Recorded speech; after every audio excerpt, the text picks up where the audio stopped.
Of WIBX, its staff, management, or parent company, Town Square Media.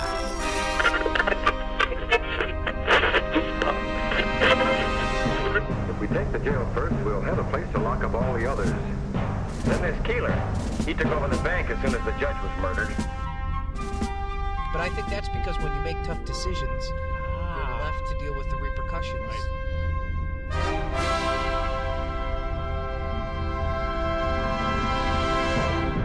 Seriously, dear, I've done so many of these shows across the nation, helped so many people, and guided them to my website. And look at this.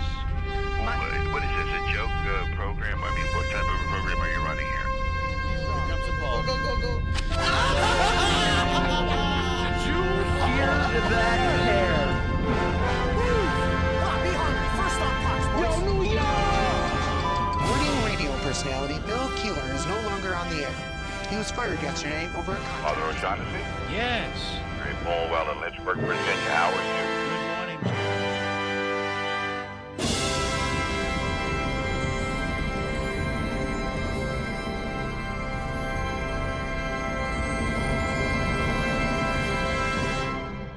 Go to hell! Free your mind.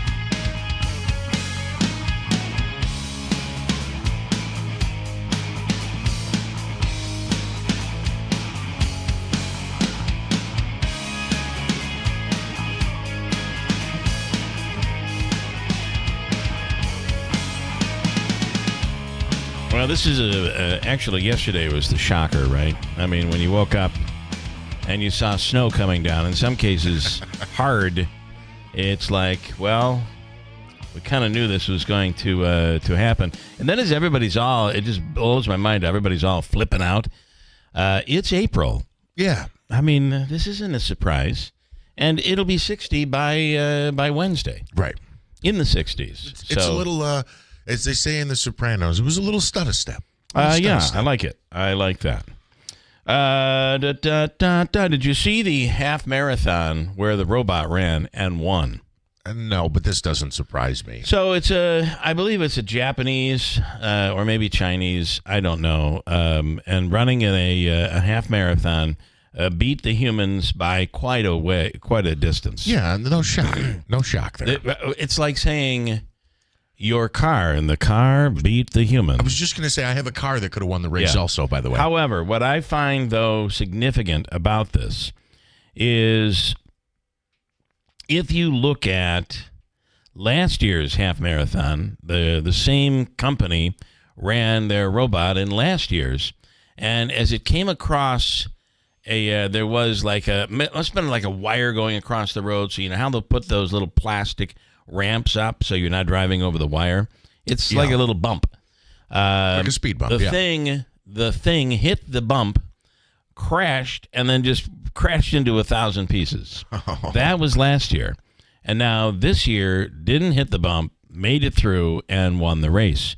So when someone says to you, we've talked about this a lot, when someone says, well, the good news is, here's an example. The good news is, you know, you'll always have to have a plumber. You will never be able, AI will never be able to replace a plumber. So now that's true for right now, but sooner or later, the robot is not going to fall over the speed bump. Right. And is going to be under your sink fixing your plumbing.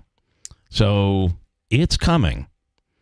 Or, you know, you can tell by AI when it writes something or reads something to you, you can tell. Well, you can now. But what about next year? What about the year after that? I think that's where it's all going to change. I know you're more afraid of what AI is going to do. 100%. And I think that's a legitimate concern. However, be a part of it, as Kim Commando says, otherwise it'll pass you by. This week, we'll do every free money question this week. You'll be qualified to win Jim Brewer tickets. That's awesome. Jim Brewer Boy, sent that's a Sunday prize night right there. at the Stanley, and there will be there are tickets available. You can purchase tickets by going to Ticketmaster or the Stanley box office. Saturday night was Sebastian Maniscalco. Yeah. And how did Wayne describe it? Because Wayne was the ticket winner, right? Yes. Davey, how did Wayne describe the show to you yesterday? He did the show so bad. I mean, he loved the show so bad it almost made him pee his pants. He laughed so All hard. right. Okay. It was, I mean, a brilliant observational comedian. Really, really brilliant. And your accent, your impression has gotten really good. I'm just saying to you. Well, thank you. pretty darn good. I only did it the one time, and to be honest with you, I did it and I lost it. I felt like this is similar to Trump, and there's somebody else I used to do too. Oh, I guess my Sterling is okay, my John Sterling. But I feel like I had hit it for a while, and then I've lost it. Yeah, I can't get back there. I understand how that can happen, and it absolutely can happen. So it is what it is, but I don't know. So I I'll heard spare you this I heard morning. you do a second one that I thought was pretty good too. So all good, I would say. Well, to Wayne's point about he laughed so hard he almost peed his pants, I will tell you, you and I believe Andrew was in on this, and Smitty was there.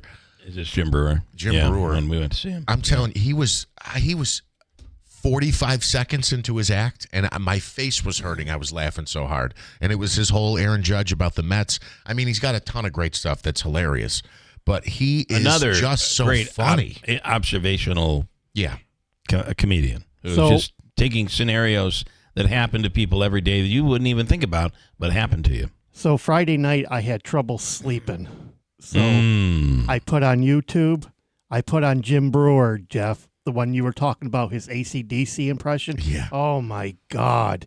I was laughing so hard. And I laughed myself to sleep. That's Well, funny. I also find it very funny that he's saying that he doesn't really do those anymore because the younger audience they don't know. Yeah, it doesn't register with him. Yeah. His Goat Boy? they don't know about it. That's early 90s SNL. AC/DC is so good.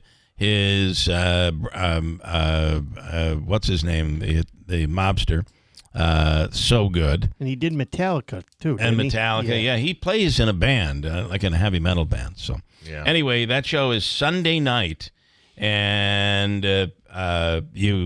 listen. We have tickets. We'll give away on Friday. So every winner, you'll be qualifying. Friday, we'll do the drawing, and somebody will get the tickets. Also on the program today, we'll get an update on what's going on. It looks like there is the ceasefire has been holding, but now you've got a tanker that is Iranian, or at least a ship that's Iranian, the U.S.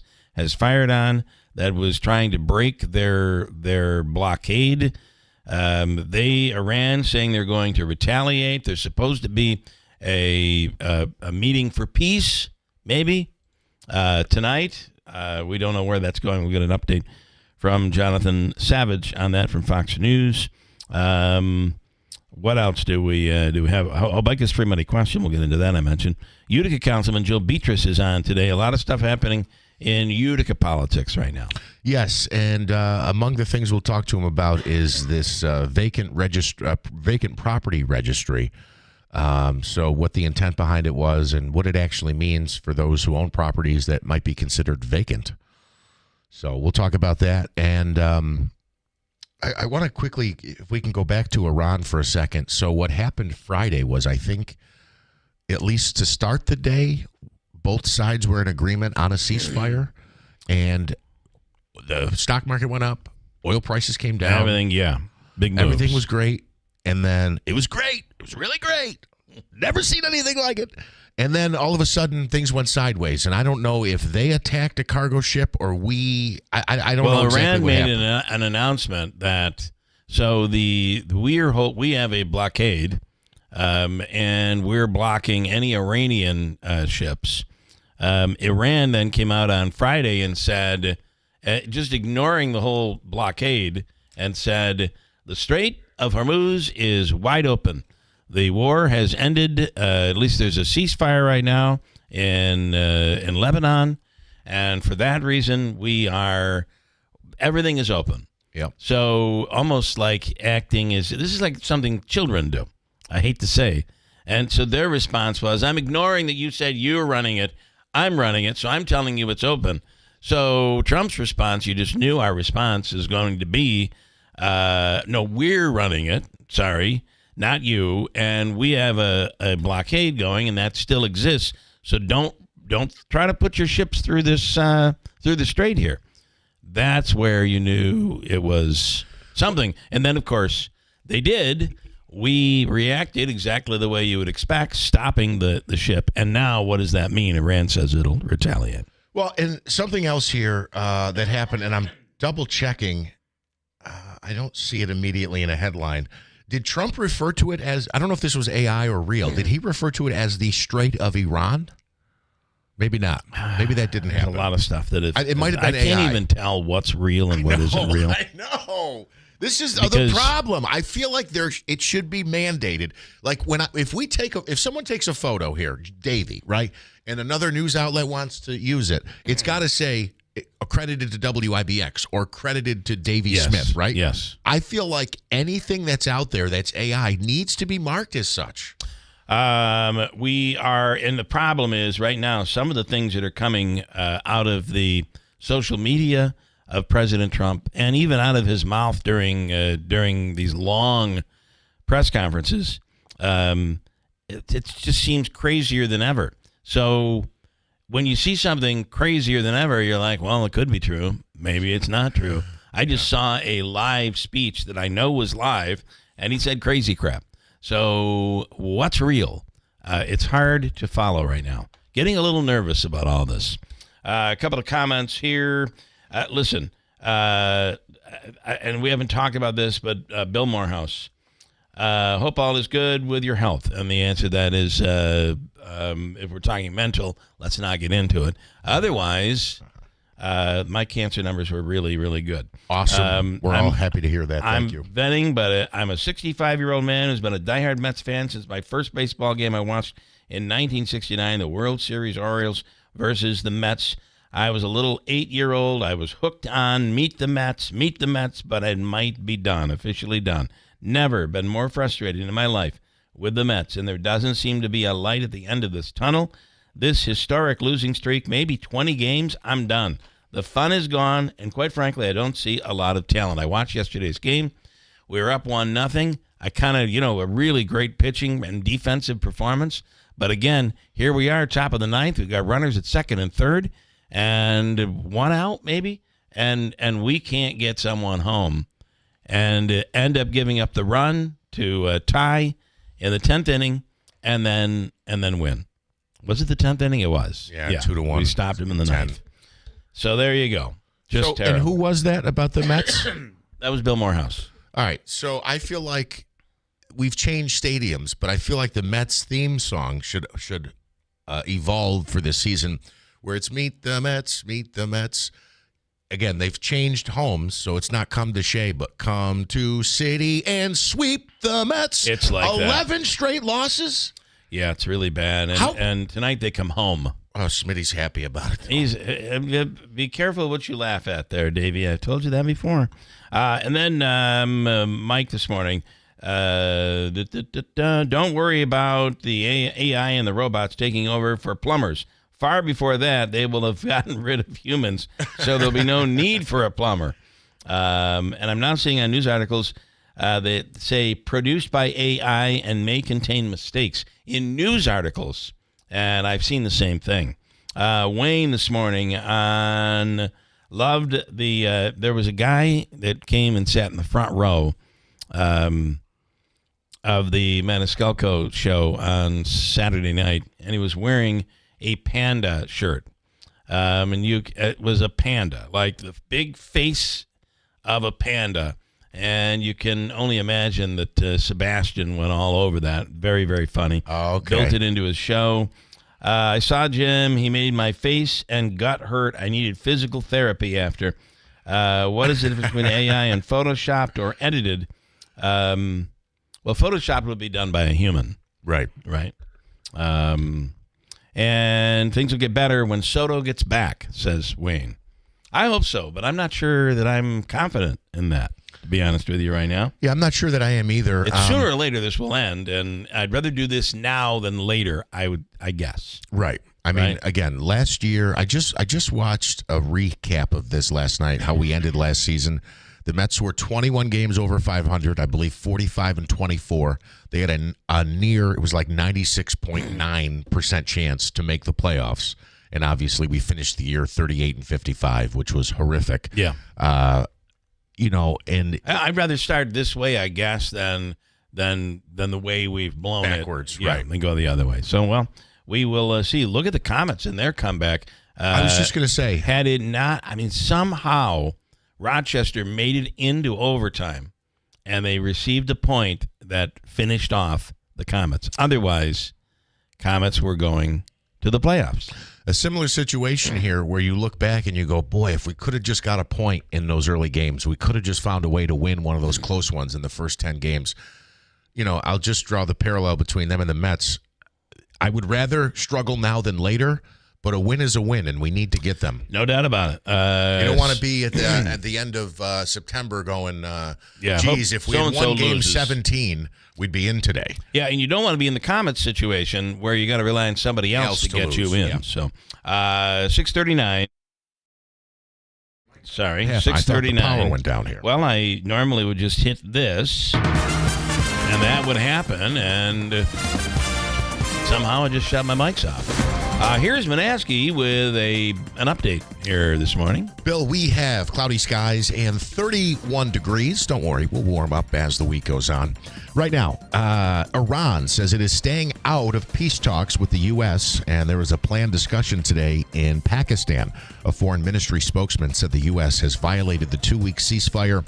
Trump posting on Truth Social yesterday that his envoys would arrive in Pakistan this morning for more negotiations. 8 children killed.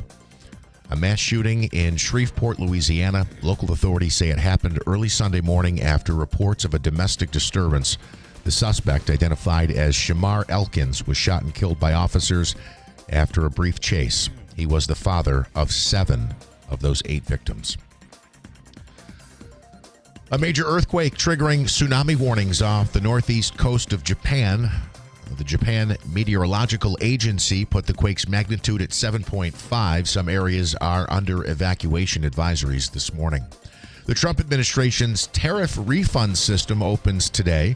American importers will be able to access a portal used to issue refunds to more than $166 billion in funding that was paid by those companies. The Supreme Court struck down those tariffs in February, ruling President Trump illegally sidestepped Congress when he enacted them. Blue Origin's New Glenn rocket blasted off from Cape Canaveral Space Force Station on Sunday. It was carrying a commercial communications satellite that was put into the wrong orbit, making it unusable. It was the 3rd launch of the New Glenn rocket and the first to reuse the rocket's first stage. The Super Mario Galaxy movie is again collecting #1 at the box office. The sequel made $35 million in its 3rd weekend of release to continue its hold on the top spot. It's earned over $350 million domestically and almost $750 million globally. WIBX 950 AM, 92.3 FM News Time, 6:42. Here's your Weather Center forecast. A bit of a reality check with the widely scattered snow showers and flurries in our forecast for today. Not going to be much. No accumulation. Might even be a couple of raindrops mixed in. 40 degrees this afternoon, partial sunshine. Much colder as we head on through tonight. Even colder than this morning. At around 22 degrees. Many of us in the teens, especially the Adirondacks. Tomorrow, sun to clouds, 50. And by Wednesday, it's sunshine with clouds and a high near 60. From the Weather Channel, I'm meteorologist Ray Stajic, WIBX 950 AM and 92.3 FM. A chilly start. Cloudy skies, 31 degrees. It is 6:43. Hey, let me tell you about pain at the Good Feet store. Well, it's not the pain at the Good Feet store. It's where you go to get rid of the pain. Arch Support Specialists. And this is you walk in, you get a free assessment. It's a free, no obligation, personalized fitting. And they'll show you where you may have a problem with your step, which could very well be causing the pain you're having in your legs, in your hips, your knees, all very easily could be caused by the way you're walking. So these are inserts, the 3-step system that goes into your shoes, and you're working on fixing this without even knowing it. You're just going about your daily business, and you're improving your step. No appointment is needed. You can walk right in. It's the Good Feet Store, 4630 Commercial Drive in New Hartford. Don't rely on a standard off-the-shelf security system. When it comes to protecting your home, there's a big difference between plug and play and a professionally designed system. At CML Security, security is personal. Their skilled technicians meet with you one-on-one, walk your property, and design a custom system built around your family's needs. From security cameras, intrusion systems, and smart home features, they can also add a level of fire protection to their intrusion systems. They install commercial-grade equipment and provide a warranty on systems that they install. Call CML Security at 315-866-5845 today to schedule your in-home consultation. That's 315-866-5845 or visit cmlsecurity.net. Based in Herkimer, they serve the central New York area. CML Security. Call 315-866-5845. Personalized protection your family can trust. Man, I love this place. I've been surfing here since I was a kid. Now, seeing my grandson out on the water, it means everything to me. Watching him and taking in the blue waves, the sea breeze, the blurry horizon. If you have geographic atrophy, or GA, subtle changes in vision could mean it's progressing toward irreversible vision loss. Izervay is proven to slow GA progression and could help preserve your vision for longer, so you may keep seeing the world around you.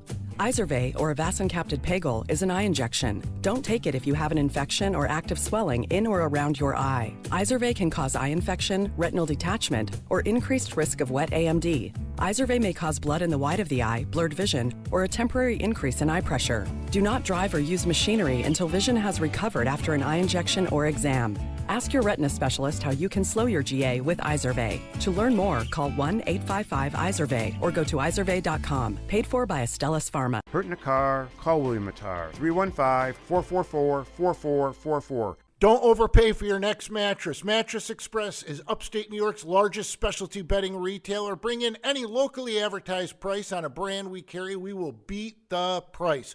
Call 1-800-NEW-BEDS or go to mattressexpressny.com. Get ready for the ultimate country music getaway. Country superstar Riley Green is performing live along with Chris Young, Lauren Elena, and Randy Houser on the second voyage of the Top Shelf Country Cruise. Sailing March 2027 aboard the Celebrity Summit, departing in Tampa with stops in Key West, Bimini, and Cozumel. Enjoy 7 days of entertainment brought to you by Signature Cruise Experiences. Open booking is finally here, so go to TopShelfCountryCruise.com now to book your cabin. WIBX. This is Keeler. WIBX 950 and 92.3 FM. Now back to the Keeler Show. All right, it's 6:47. Let's bring in Jonathan Savage from Fox News Radio and get the latest on the war in Iran. Jonathan, good morning. Where do we stand to start off the week? Well, things appear to be going down the path of escalation rather than towards peace at this stage. A major flashpoint took place recently, a ship seizure. The U.S. forces have for the first time boarded and seized a ship in their maritime standoff. It was an Iranian-flagged cargo ship, which after 6 hours of warnings was fired upon by U.S. forces to disable its engines. Marines then boarded the ships from helicopters and took control. President Trump says the ship was given fair warning. They refused to listen. The Iranian military calls it maritime armed robbery. They have vowed retaliation, and they claim the United States has now violated the ceasefire. You knew something was brewing. I just, the optimism of the markets just blows my mind. On Friday, the minute Iran came out and said, so we now have a blockade, the United States with a blockade. Iran came out on Friday and said the strait is completely open now that the shooting is stopped, and with Israel and Lebanon, the shooting is over. We're in a The Strait of Hormuz is now wide open. So it became this back and forth over who's in control. You kind of knew, I just had the feeling something bad was going to happen. Yeah, and to be honest, the strait is simply not open. Maybe a couple of ships have passed back and forward, but you have this double whammy of Iran exercising control over the Strait of Hormuz, this crucial maritime waterway, and the United States also conducting its blockade of Iranian ports in an attempt to exert severe economic pressure on the Iranian government and forcing them to capitulate to what the United States wants to get out of this conflict. However, Iran is doubling down in response to that blockade. It is hardening its stance and refusing to admit to any of the requests from the U.S. government that it, for example, gives up its uranium stockpile and stops enriching uranium in the future. There has been so much misinformation, and I have to say, much of it has come from Iran. Of course, you'd expect it from Iran, but a lot has come from us. I mean, we're told so many different things that turn out to be either not true or change. It's tough to it's tough to follow. Normally, when the U.S. says this is what's happening, I personally have trusted it, but I don't feel that way right now, Manansky. Let me ask on the information point of this. The White House says envoys are headed to Pakistan this morning to continue negotiations. Iran says they're not going to take part in that. I guess my question is, if we are negotiating, Jonathan, do we know who we're negotiating with? Do we know the leadership publicly, what the leadership structure is like in Iran right now? Well, yes, officially the structure is the supreme leader, Mojtaba Khamenei, at the top. However, he has not been seen or heard from in public since he was chosen for that position, and he is understood to be badly wounded but still alive. There is a president in Iran who is beneath the supreme leader, so he has some power but not a lot. There is a foreign minister who is in charge of negotiations, and there is the powerful head of the Iranian parliament who is involved in negotiations too. So these are the public figures, but beyond that, you've got the very powerful Revolutionary Guard, this internal security force, which, according to some analysts, appears to be calling the shots as a hard-line body. And then when, like on Friday, for instance, when we read that Iran says, okay, fine, the strait is open now, is that from the supreme leader, the president, the Revolutionary Guard? Who's making that call? I think the Revolutionary Guard are making that call because they are the ones who have the power to enforce an effective closure on the state. They are going to be the ones who will be firing at ships who attempt to travel through the Strait of Hormuz. And now they are saying that they are going to be exercising that control very significantly. This is what we're seeing are hundreds of ships still stranded in the Persian Gulf, in the Gulf of Oman, and next to the strait itself. It's quite amazing as we have decimated Iran's military. Militarily, we are far more powerful, yet they have this amazing advantage to just remain stubborn and keep this going. And this is a country that seems to be willing to take this horrific beating that they're taking and their people are taking. They're willing to do it in this case, it seems. The number one goal for the Iranian regime is the survival of the Iranian regime. Right. That comes above everything. Right. If, they're not going to be concerned about the survival of too many of their people if they are willing to kill so many of the people themselves in order to protect the regime, as they did earlier this year. Yeah. So that's what you have to bear in mind when you're thinking about the people you're negotiating with and what their state of mind is going to be. Does make you wonder if those previous presidents who chose not to go in to Iran and do what's being done right now were dumb after all. I'm quoting J.D. Vance and the president, calling them dumb. That's a direct quote. I'm not sure that looks the same right now. Jonathan Savage, we appreciate the time. Thank you so much. We'll do it again soon. Thank you. Take care. Thanks. Right, I mean, they were dumb. Previous presidents were dumb. And that includes, that's just not Democratic presidents. It's everybody going back to Reagan, basically, did not go in and do what should have been done. The question will be is how does this end up? And right now, as this drags on, it feels like we are probably in a worse place than we were before all of this started. and we keep hearing it's over. So is it over? Boy, I got to tell you, if you're a tractor trailer driver and you're a company that we should do is get an update on that, and I will work on that. But the price of diesel fuel right now is just through the roof. Is it almost $6? Last I saw it was $5.80 something. Yeah. So, and just real quick on J.D. Vance, of course, it was leaked a few weeks back that he was the voice in the room ahead of the start of this conflict, that he was trying to talk the president out of a conflict with Iran. And, of course, he was sent over, I believe, last week to be the negotiator. I think it was last weekend to try to negotiate a peace settlement. It's interesting. Not only is there short-term implications here, obviously, but long-term. I think how Vance comes out looking in this situation will determine whether or not he's a viable option to be Trump's replacement as the Republican nominee. Both Rubio and Vance are possibles, right? Right. So which one comes out looking stronger when this is all over? And I got to tell you, this is. I understand we're talking about a world issue, but it is local news. I sat with somebody over the weekend who was devastated because her son is heading over to the Middle East, and the thought was that this was, you do your time. We're moving away from wars and go to college for free and all of these things that in a peaceful world would be happening.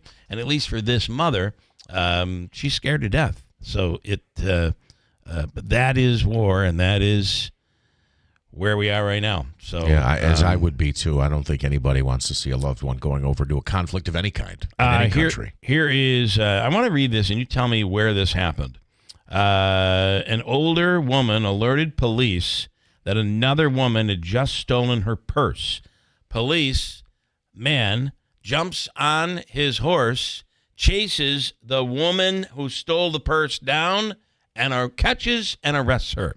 Where did this happen in America? Was just because you said there's a horse there, and this is the first place that popped into my mind. Was it Central Park in New York City? It was New York City. It was. It was. Good guess. Here is you'll hear the audio as the cop trots through the city streets, chasing down the perp. The 44-year-old Felicia Feld was placed under arrest. She was charged with grand larceny and false impersonation for providing a fake name once police caught her. Field has 14 prior arrests and is a lifetime parolee for a fatal robbery of a taxi driver, in April of 2000. Here is the audio as it trots down the city street. Audio coming right up. It's happening. Well, I'll tell you this as we're waiting on that audio. If you had told me initially that it was 14 arrests, the person was out on parole, and we were looking to arrest them again, I would have known absolutely it was New York. For sure. Correct. Correct. Here's the audio. Maybe. Apparently not. Apparently I have no audio for you. But, you think about it. It's a horse trotting and, heading down the street. It is what it is. By the way, I think the cop was ticketed by Mayor Mamdani for the horse defecating in the road. Might have been the case. Jessica Rosenthal coming up on the other side. We'll get into that story. I also want to tell you, if it's a bathroom you might be looking for, New York Sash has you covered. Their bathrooms are 20% off right now, and you could have it done in less than a day or two.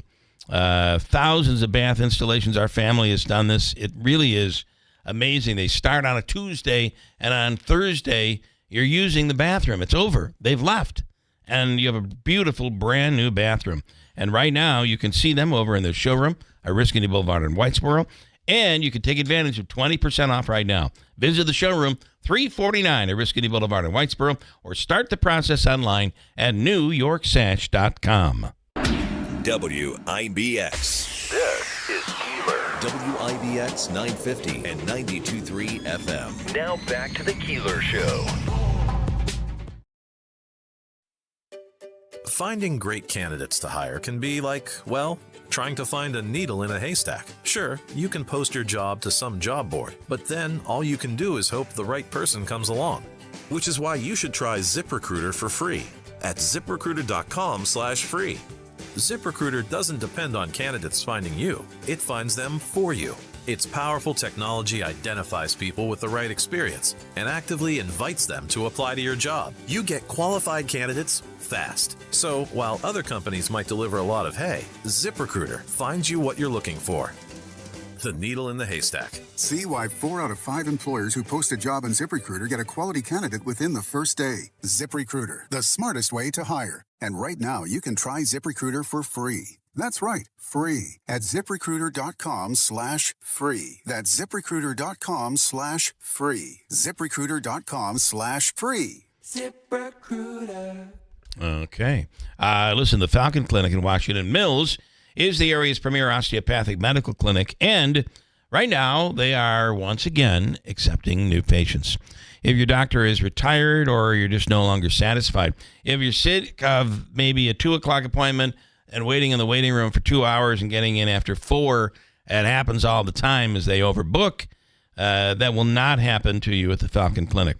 Dr. Sharon Mattern has joined the team with Dr. Zielinski, Dr. Shemaleski, Dr. Kosminski. If you need anything from a new primary physician to acupuncture or OMT, osteopathic manipulation, it's the Falcon Clinic in Washington Mills, 315-507-4751. WIBX Utica Road, W295 From the WB Payne Insurance Studios, your news talk leader since 1925. WIBX 950 and 92.3 FM. Now the latest from Fox News. There will be another round of talks, or else.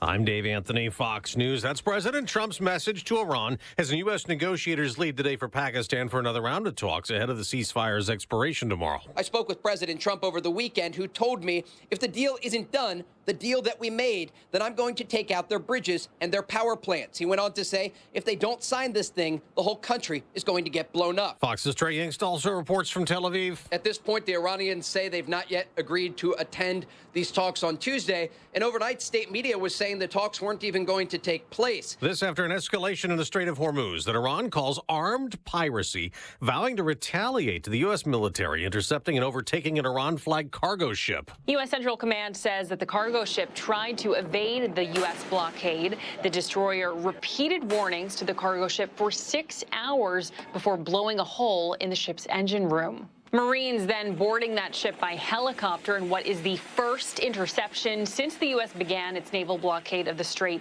last week. Fox's Alex Hogan. That blockade is only on ships to and from Iran's ports. Now, Iran is blocking all other shipping in the Strait as a result. Oil prices have been rising again, more than 5%. Stock futures have been falling on Wall Street.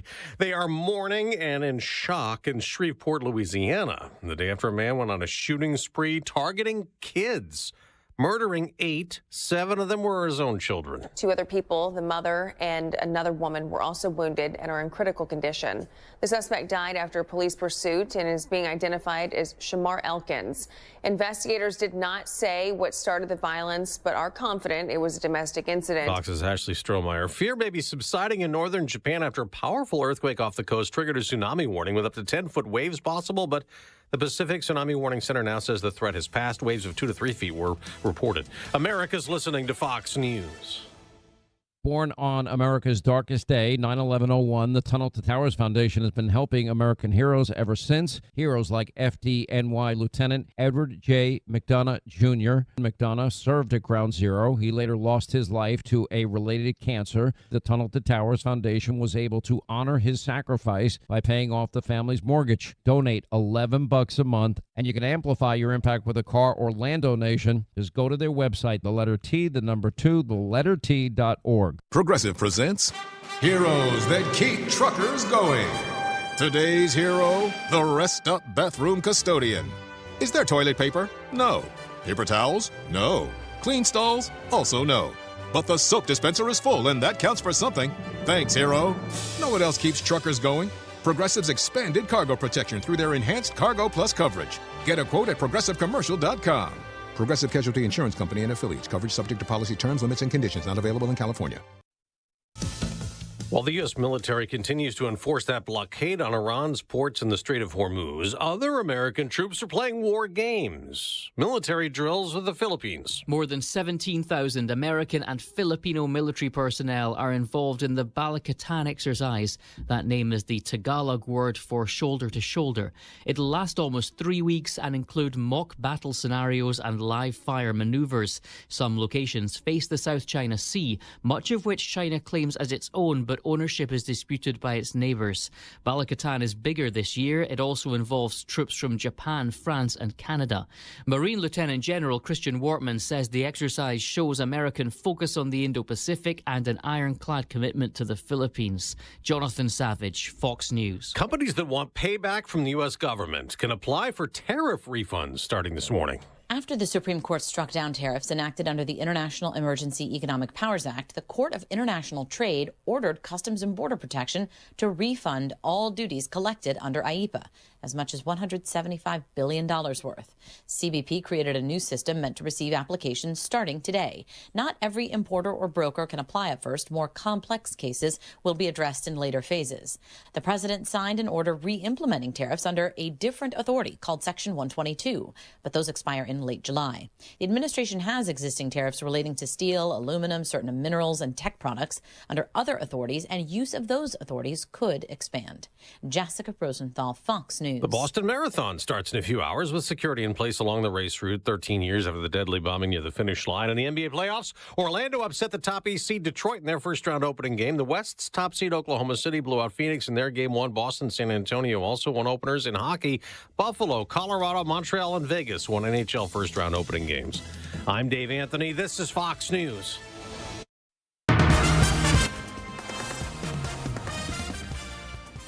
We have mostly cloudy skies, 31 degrees. Good morning. I'm Jeff Manaski, WIBX 950 AM, 92.3 FM. News time is 7:05. This news update brought to you by Clinton Tractor, the leader in service. Visit clintontractor.net. The Oneida County Health Department issuing a warning about the dangers of rabies. This after 2 people were recently exposed to a bat in Rome that wound up testing positive for the virus. The exact location of that incident was not revealed, but both of those who were exposed had to be undergo rabies vaccination and are expected to be okay. Signs of rabies include animals acting strangely or having drool or foam coming from their mouths. It's also recommended people have their pets vaccinated against rabies. For the 5th time since missing the April 1st budget deadline, state lawmakers are set to approve a budget extender later today. The latest extender was passed on Thursday, giving the state enough money to continue operating and covering expenses through the day today. There are a series of issues the legislature and Governor Hochul are trying to work out before a final deal is done. They include reform to the state's car insurance laws, raising taxes on the wealthy, and school funding aid. An investigation continues into what's being called one of the worst cases of animal abuse in the history of Oswego County. More than 150 animals were found living in horrific conditions at a property on Tudo Road in the town of Mexico. Several piles of waste were discovered. Rescuers say the area smelled of sewage and ammonia. The animals are being cared for by the county SPCA. Anyone who wants to donate their treatment or help can do so by heading to that agency's website. In the city of Rome, they're looking for the person who stole a bronze plaque from a monument on Martin Street. The Rome Historical Society says that plaque was taken from the monument near the intersection of Martin and Mill Streets. The plaque marked the lower landing of the Great Carrying Place. The monument is more than 100 years old. Anyone with information is asked to contact Rome PD. And in Lake George over the weekend, a bus crash leaves multiple people injured. Fortunately, there were no fatalities. Warren County officials say the tour bus was traveling near the intersection of Diamond Point Road and Lakeshore Drive in the town of Lake George. It went off the road, struck multiple trees, an outbuilding, a boat, and then a car before finally coming to a stop. 5 people treated for minor injuries. Anyone who saw the accident is asked to come forward and share what they may have witnessed. WIBX 950 AM, 92.3 FM. News time is 7:08. Your Weather Center forecast is brought to you by CSEA. Behind every traffic cone is a worker doing a job with a family waiting at home. Slow down, put the phone down, and move over safely. A bit of a reality check with the widely scattered snow showers and flurries in our forecast for today. Not going to be much. No accumulation. Might even be a couple of raindrops mixed in. 40 degrees this afternoon, partial sunshine, and much colder as we head on through tonight. Even colder than this morning. At around 22 degrees. Many of us in the teens, especially the Adirondacks.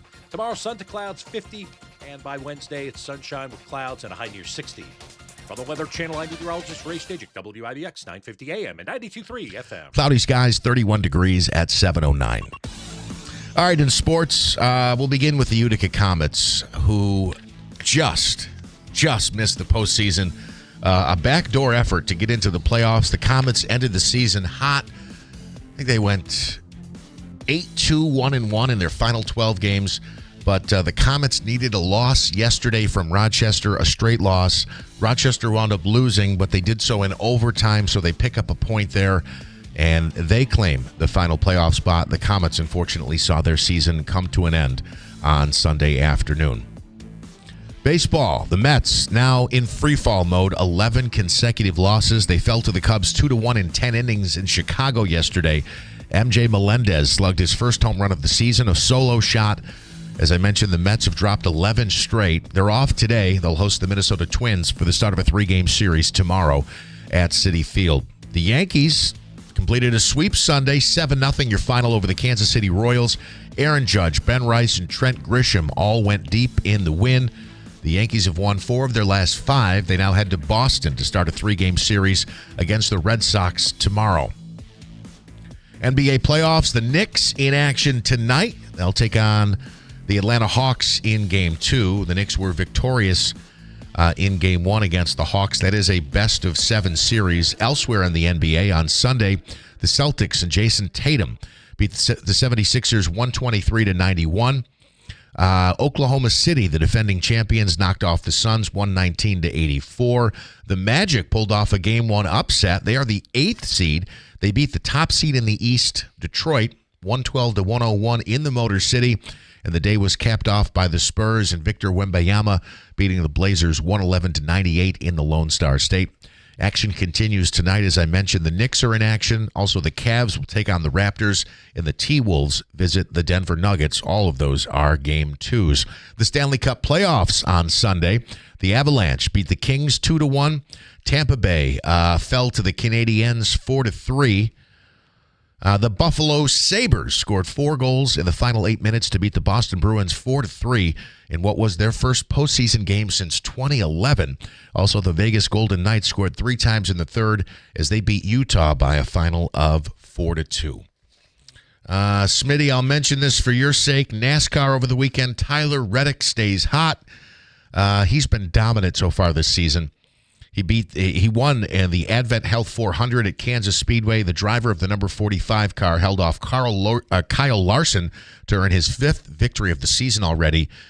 Chase Briscoe, Denny Hamlin, and Bubba Wallace rounded out the top 5. Okay. Davey, what are we looking at here this morning in terms of Hobaika's free money question? How much dough? Hold on 1 second. How much dough is on the line? I'm sorry. Smitty was on the phone there. How much? $150. $150. Okay. I'm just going to follow your lead this week. Sorry about that. No worries. So $150 on the line plus Jim Brewer tickets. Yes. One of 5 this week. Every time if you get in and you compete, win or lose, you're in the running for Friday's drawing, and you'll get Jim Brewer tickets to the Stanley Theater show Sunday night. Stanley Theater. Tickets available at Ticketmaster.com. Are you having a hard time making it through a day of work without foot pain or discomfort with things that used to be simple like walking the dog? You may be thinking there's no way that something as simple as the Good Feet store can help you, like Bill. My feet would just ache, my back would hurt, my ankles, everything just hurt. And I'd seen the commercial several times before I finally said, I'm going to do this. And I'll be darned if it didn't work. I feel a million times better than I ever did. Another satisfied customer of the Good Feet store is Wendy. Since wearing my arch supports from the Good Feet store, my back pain is gone and my feet don't hurt as much. And as I look into the future without pain, I see myself being even more adventurous, joyful, and full of possibility. Come to the Good Feet store today for your free fitting and test walk. We're in your neighborhood. Find the location nearest you and book your appointment at goodfeet.com. Good Feet arch supports are HSA and FSA eligible. Discover your options at the Good Feet store. I've always wanted to learn French, but the app I tried didn't help. If you want to memorize words in another language, there's an app for that. But if you want to really learn another language, there's Babbel. Babbel was designed by over 200 language learning experts to be the most effective way to learn another language. With other language learning apps, I was just playing games. I wasn't really learning. Babbel's different. Every time I open the app, I can choose to work on my writing, speaking, or listening. And it saves my mistakes for me to review, so I'm constantly improving. Babbel feels like it was created intentionally by people who really know what you need to learn another language. Before Babbel, I thought I just wasn't good with languages. But now I'm speaking French. Tout ça, c'est grâce à Babbel. Want to really learn another language? Save up to 50% on your Babbel subscription when you sign up at Babbel.com. That's Babbel.com to save up to 50%. Babbel.com. Attention patriotic Americans. To honor the 250th anniversary of American independence, the United States Mint is striking a groundbreaking American Gold Eagle coin. The 1776-2026 American Gold Eagle is the first dual-dated coin in the series history. Its inspiring dual date pays tribute to our nation's founding fathers, the Declaration of Independence in 1776, and the spirit of the American Revolution that lives on today. Now is your chance to get your 250th anniversary American Gold Eagle in perfect Proof 70 Ultra Cameo condition, like nothing collectors have ever seen. But hurry, quantities are extremely limited. This first-of-its-kind dual-dated 1776-2026 American Gold Eagle with the Liberty Bell Privy Mark is 250 years in the making. With a mintage of just 29,000 coins, this release is a true, absolute rarity. Call 800-921-5122 now before they sell out. That's 800-921-5122. 800-921-5122. Don't overpay for your next mattress. Mattress Express is upstate New York's largest specialty bedding retailer. Bring in any locally advertised price on a brand we carry. We will beat the price.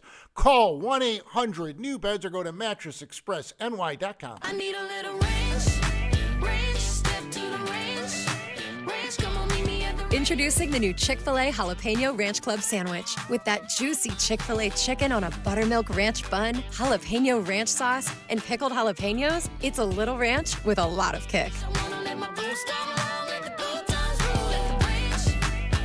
The new Chick-fil-A Jalapeno Ranch Club with original spicy or grilled filet. Available for a limited time only. Order ahead on the Chick-fil-A app.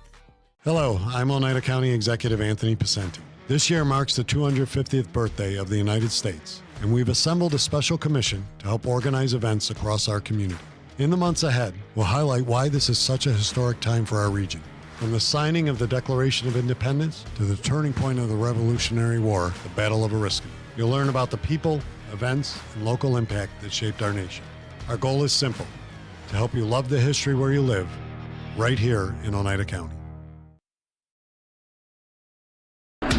WIBX. This is Keeler. WIBX 950 and 92.3 FM. Now back to the Keeler Show.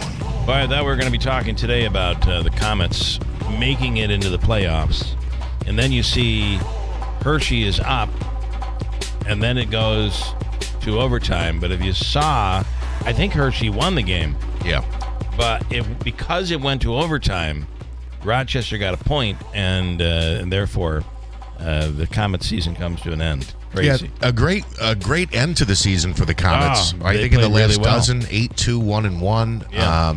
Everything was going right until that one little detail, and it tells you if they just could have won another game somewhere else before, it all would have been different. But it unfortunately doesn't work that way, does it? No, it does not. All right. House is expected to vote to extend expiring law on warrantless surveillance through the end of April. The Senate needs to approve it also by today. Just to give you a rundown on what this is, if you're following this in the news, here's Jessica Rosenthal from Fox News Radio. Jessica, good morning. And what do you have? Yeah, so FISA Section 702 is this surveillance tool that allows our intelligence agencies to spy on foreign suspects without a warrant. But what often ends up happening is American data gets swept up during these searches. And historically, it's been pretty easy for law enforcement to search that data. Now, last week, we needed to extend this by Monday, and the House did. They passed just a 10-day extension because there was so much infighting about an even longer-term extension. But what they did is they passed this 10-day extension to buy some time, essentially, to debate more reforms to the use of this tool. The Senate got on board, again, on Friday. So now we have, starting today, 10 days, the clock starts to get this sort of through. The president, he once said, kill FISA. He's now on board. He wants FISA extended. So he's trying to push Republicans through different statements and various means to get this passed, to get this done. And those who support an extension of this have said, and I'm sure you guys have read this quote too, that 60% of the president's daily brief consists of information obtained through the use of FISA. Yeah. So it's considered a hugely important tool, but there are all these concerns, right? That Republicans say some Republicans say they don't feel the reforms passed 2 years ago were sufficient, that Americans' data is still being inappropriately searched. Now, you look at somebody like Jim Jordan from Ohio, and he says, well, I used to be totally against a FISA extension. Yeah. And he says, I've changed because I think these reforms have worked. The numbers prove it.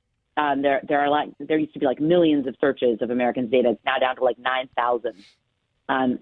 So we're going to have some debate this week. There's talk, though, of there still being so much infighting in the House that the Senate is like, well, maybe we have to take the lead on this. But they've got to deal with DHS funding this week. So we'll be watching to see who kind of takes the lead if this can get through. There's a lot of hope. I mean, I talked to our congressional correspondent, Chad Pergram, for our Rundown podcast last week, and he was saying there's probably some appetite for reform. This could probably get done. One of the biggest requests, by the way, is that there be a warrant requirement. If you want to search Americans' data, you need a warrant. These more conservative Republicans who are pushing back on this, they want that requirement, a warrant requirement in there. So we'll see. We'll see if they could get this done in 10 days. So correct me if I'm wrong, and we've seen this happen. If, for instance, if the government is doing intel on someone who is a non-citizen who is talking to a U.S. citizen, that's how this ends up. We are a citizen's info and data begins to get caught up in this. So that's the worry. Yeah, Chad was explaining it like this. You call somebody in Saudi Arabia or someplace. Yeah. He mentioned Saudi Arabia as an example. So what happens is that the contents of your call are not recorded, at least to our knowledge, right? To our knowledge, right? But say you called again. Let's say you had 2 phone calls with somebody. That might be like, why are you talking to this person that we want to survey? So then they surveil this foreign suspect, and they're like, well, Chad or Jessica or whoever, why were you talking to this person twice in a week? It's that kind of information that then flags intelligence agents, and then you can imagine that the wheels start turning from there. Oh, yeah. Because it becomes a well, I don't have to tell you why I was talking to somebody. I have the right to talk to someone out of the country. Exactly. Yeah, and ask. Earlier, Jessica, you referred to them maybe as foreign suspect, but I thought this was foreign nationals. Can you talk about the difference there? Right. So there are lots of foreign nationals, right? But if you are under surveillance, then you are you're somebody of some interest, right? So we're just using a word to differentiate. Like, these are people that are on the radars of intelligence agencies, and that's why they're there's either some reasonable suspicion or something that they feel. But the thing is that the bar is different, right? Because you don't need a warrant. You don't need to even prove anything about this, but you can just be like, well, I just am interested in this. I don't need a warrant. So that's the language, right? And so then these people will, if they're on the radar of these intelligence agencies, then that's the kind of data they're looking at. That's what gets swept up. Now that's the big ask from some of these conservative Republicans is if you want to do warrantless surveillance, fine. But the minute you want to query the database for an American's information, we want you to have a warrant. We want to require a warrant at that point. So we're going to hear discussion about a little bit about that this week. And also there's an ask that if there's misuse of this database or this tool, I should say, then there should be criminal penalties. There should be a consequence. Yes. And so those are, it sounds like to me, those are the two big things we're going to be looking at to see if those get through. It sounds like Speaker Johnson is open to reforms. It sounds like some of these Republicans who are 4 or 5 extending FISA are like, fine, let's talk about reforms. And so we'll bring that news to you this week when we get it. All right. And then, Jessica, just one more if I could. You gave the example of a phone call, so it would say, hey, you were on the phone with somebody twice last week who is on our radar for some reason. But would it give them access as well, or would they have to hack in as far as if there was a text correspondence or emails back and forth? What do we know about that? Yeah, I don't have an answer. I don't think they get content. I think and I think that was why I was trying to be like polite by saying, well, we really don't know, because I know we all have suspicions about what really is listened to or gathered, right? Right. But on paper, legally, right, we don't necessarily understand them to have that information about us. Yeah. But what does this warrant? It's a great question, actually. It's a great question, and I don't have the answer. Does the warrantless surveillance tool allow them to gain the contents of foreign suspects? I'm going to ask that. That's a great question. All right, interesting. It reminds me of like if you're driving in some states and you get pulled over and you have like $10,000 in cash, you have to explain to the officer why you have $10,000 in cash, or they might assume that it's drug money and they take your car and your cash. I don't have to tell you anything. I have the right to have this privacy as a U.S. citizen. So it's very, very tricky. It'll be interesting to see this week what happens. Jessica, as always, thank you for putting it in simple terms for us. I hope I tried. we sometimes need that. All right, thank you. Thank you. Jessica Rosenthal from Fox News Radio. Right? I mean, so why do you have that cash? Well, why do I have to tell you why I have this? I have the right to have $10,000. I mean, I'm wishful thinking, of course, but I have, right? So you're driving, and all of a sudden, well, I'm sorry, we think this might be drug money. And by the way, most of the currency in the United States has some trace, if they were doing a check, has some trace of an illegal drug on it, so they say. Yeah. I don't know how true that is, but I've certainly heard it. Look, I think certainly the recommendation is, I would recommend don't drive around with $10,000, $12,000, $15,000, $20,000 cash on you. However, at the same time, there's nothing illegal about it. Right. So, this goes even back to the days of McCarthyism, where you were at a meeting. Well, they were just having sandwiches, and I went to a friend's meeting to appease them. Yeah, but it was a communist meeting. I didn't even know that. Well, sorry, you're now on the list.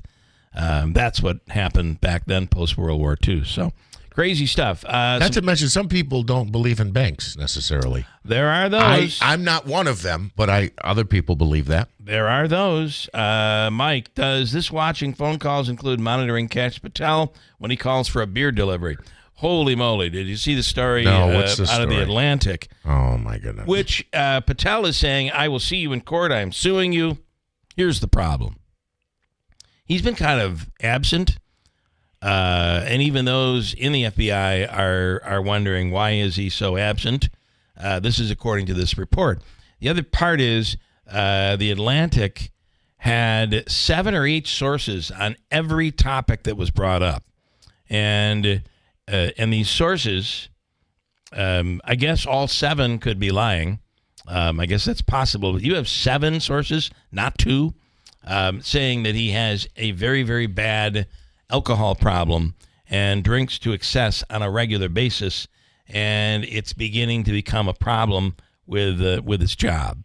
And I wonder how the president handles that, because the president's not a drinker.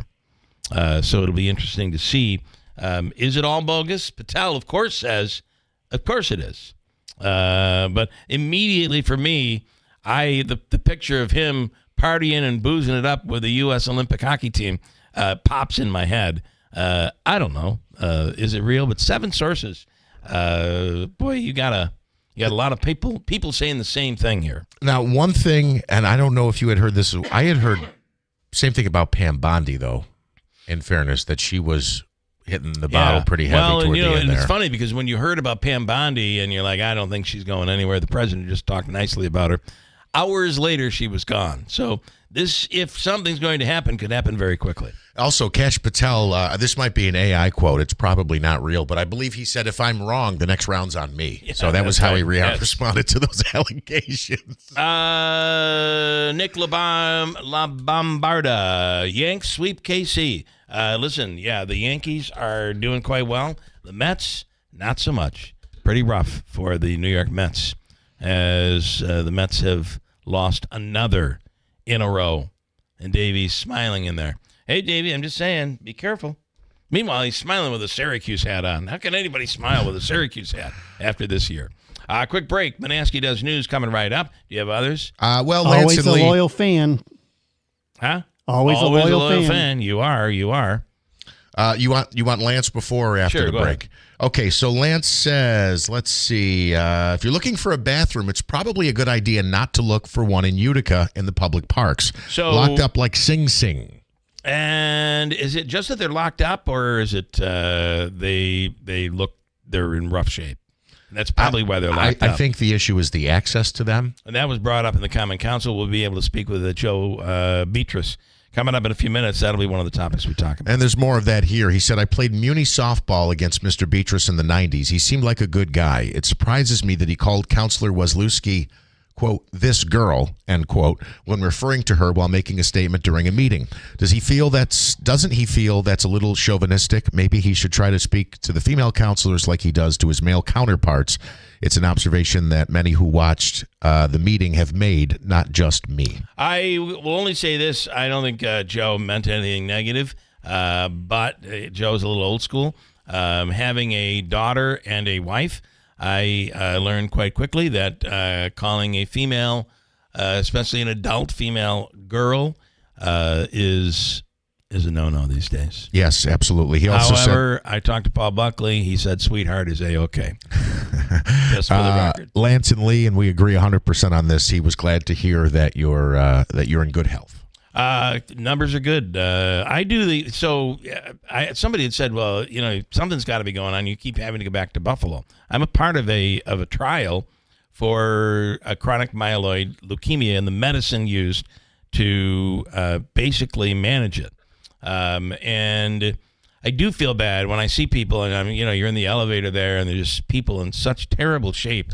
And here I am with my wife, like, well, we're going to get a sandwich. Where we're going to go get a sandwich? Let's. I've been fasting for the blood work. I have to go 5 times a year to have all the blood work done, chest x-ray, all of that stuff has to be done 5 times a year to monitor how I'm reacting to the medicine. So far, so good. And by the way, there are people who have had exactly what I have on this type of medicine, not the same medicine that I'm on, but on this type of medicine, people right here in the area who have had it for 20 years. This medicine was introduced back in 2002, and since then, it's been saving lives. Pretty wild. That's great. So all is good. Quick break. We'll do news. Then the Hobica free money question of the day is coming up, and then Joe Beatrice on WIBX. Get pumped for summer and receive an instant rebate of up to $10,000 in Clean Heat Air Source Heat Pump installation. Call City Suburban today at 315-853-3899 or go online to citysuburban.com. That's citysuburban.com. Hurt in a car? Call William Attar. 315-444-4444. Clearing out your home or commercial building, John's Cleanouts and Property Preservation will handle it for you. We handle residential or any size commercial property, before and after estate sale cleanouts or any junk removal service. John's Cleanouts and Property Preservation is a 5-star rated and background checked business, providing service you can count on, and we're fully insured in the industry. Call John's Cleanouts and Property Preservation today and take the stress out of your mess. My name is Christine, and I'm a widow. My husband, Ryan, was a healthy 34-year-old, and 3 months later, he was gone. Thankfully, he had life insurance. Ethos made it so easy. You can get a quote in seconds, apply in minutes, and get same-day coverage. 100% online, no medical exam. Life insurance didn't take away the loss, but it did give us the space to just grieve. Get your free quote at ethos.com/save.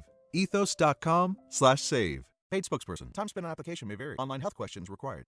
This message comes from Viking, committed to exploring the world in comfort. Journey through the heart of Europe on an elegant Viking longship with thoughtful service, destination-focused dining, and cultural enrichment on board and on shore. With small ships that bring travelers closer to the destination, there's more time to explore. And every Viking voyage is all-inclusive, with no children and no casinos. Discover more at Viking.com.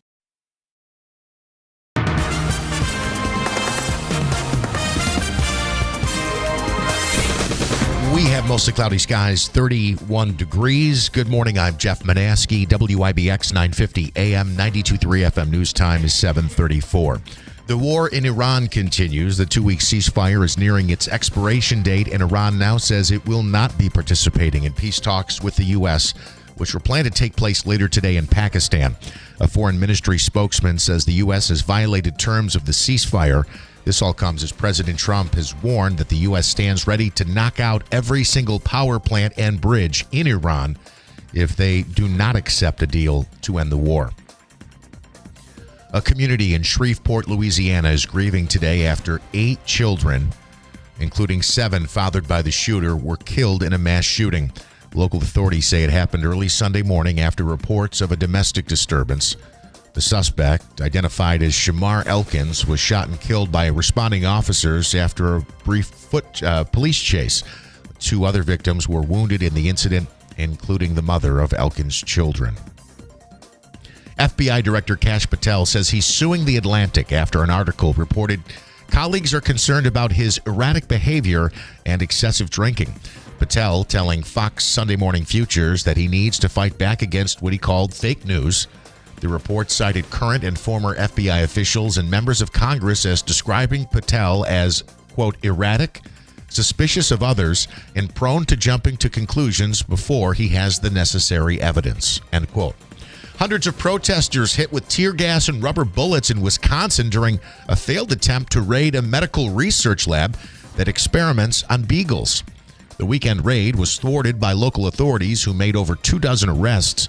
Coachella came to a close on Sunday night in the California desert. The second and final weekend of the iconic annual music festival saw Friday night's headliner Sabrina Carpenter bring out Madonna for a surprise appearance. Justin Bieber returned as Saturday night's headliner, and Karol G wound things up last night. And Bill, of all the things that you could say about Zoran Mamdani, I didn't think this would be one of them. Mets fans are blaming New York City's mayor for the Amazons' 11-game losing streak. Oh, boy. The Mets have lost 11 consecutive games since Mayor Mamdani paid a visit to Citi Field and gave out hugs to Mr. and Mrs. Met, which was captured in a video that's now being viewed millions of times over. Some Mets fans call it the Mamdani curse. I think that he needs to come back and, I don't know, be rude to people or something. Something to reverse this. Yeah, or give out free tickets. Yeah, something. Maybe? Yeah. See, I'd take free tickets for a Mets game. He could use the PR, I think. I think he could. Yeah. The Mets losing streak currently stands at 11 games. Here's a look at your Weather Center forecast. A bit of a reality check with the widely scattered snow showers and flurries in our forecast for today. Not going to be much. No accumulation. Might even be a couple of raindrops mixed in. 40 degrees this afternoon, partial sunshine, and much colder as we head on through tonight. Even colder than this morning. At around 22 degrees. Many of us in the teens, especially the Adirondacks. Tomorrow, sun to clouds, 50. And by Wednesday, it's sunshine with clouds and a high near 60. From the Weather Channel, I'm meteorologist Ray Stajic, WIBX 950 AM and 92.3 FM. Cloudy skies, 31 degrees. Bill, it is 7:37, and I have a follow-up here from Lance on the Beatrice situation. He says, just imagine if he called Joe Betar, quote, this boy. can't use the old school excuse for everything. Sometimes you just have to own your own statements, no matter how antiquated they may be. Now, I will say it's not, in my experience, common in the English language for people to kind of use that term the same way to say this boy. It's more familiar for them to say this kid, right? I hear that a lot. Right, yes. So I would replace in the example this boy with this kid. Boy was always used in the South to black males. As an undermining, what's the word? Denigrating. Yes. Yeah. Nonetheless, boy? I think this day and age, you don't call a woman that you work with a girl. Correct. But I find I understand how easy it is to make that mistake. And how painful it can be to make that mistake when you have a daughter who continuously corrects you. At the same time, I will say, if I were to meet a young lady or a middle-aged lady, I would say I met a girl. Yes. I've met a girl. I'm seeing a girl.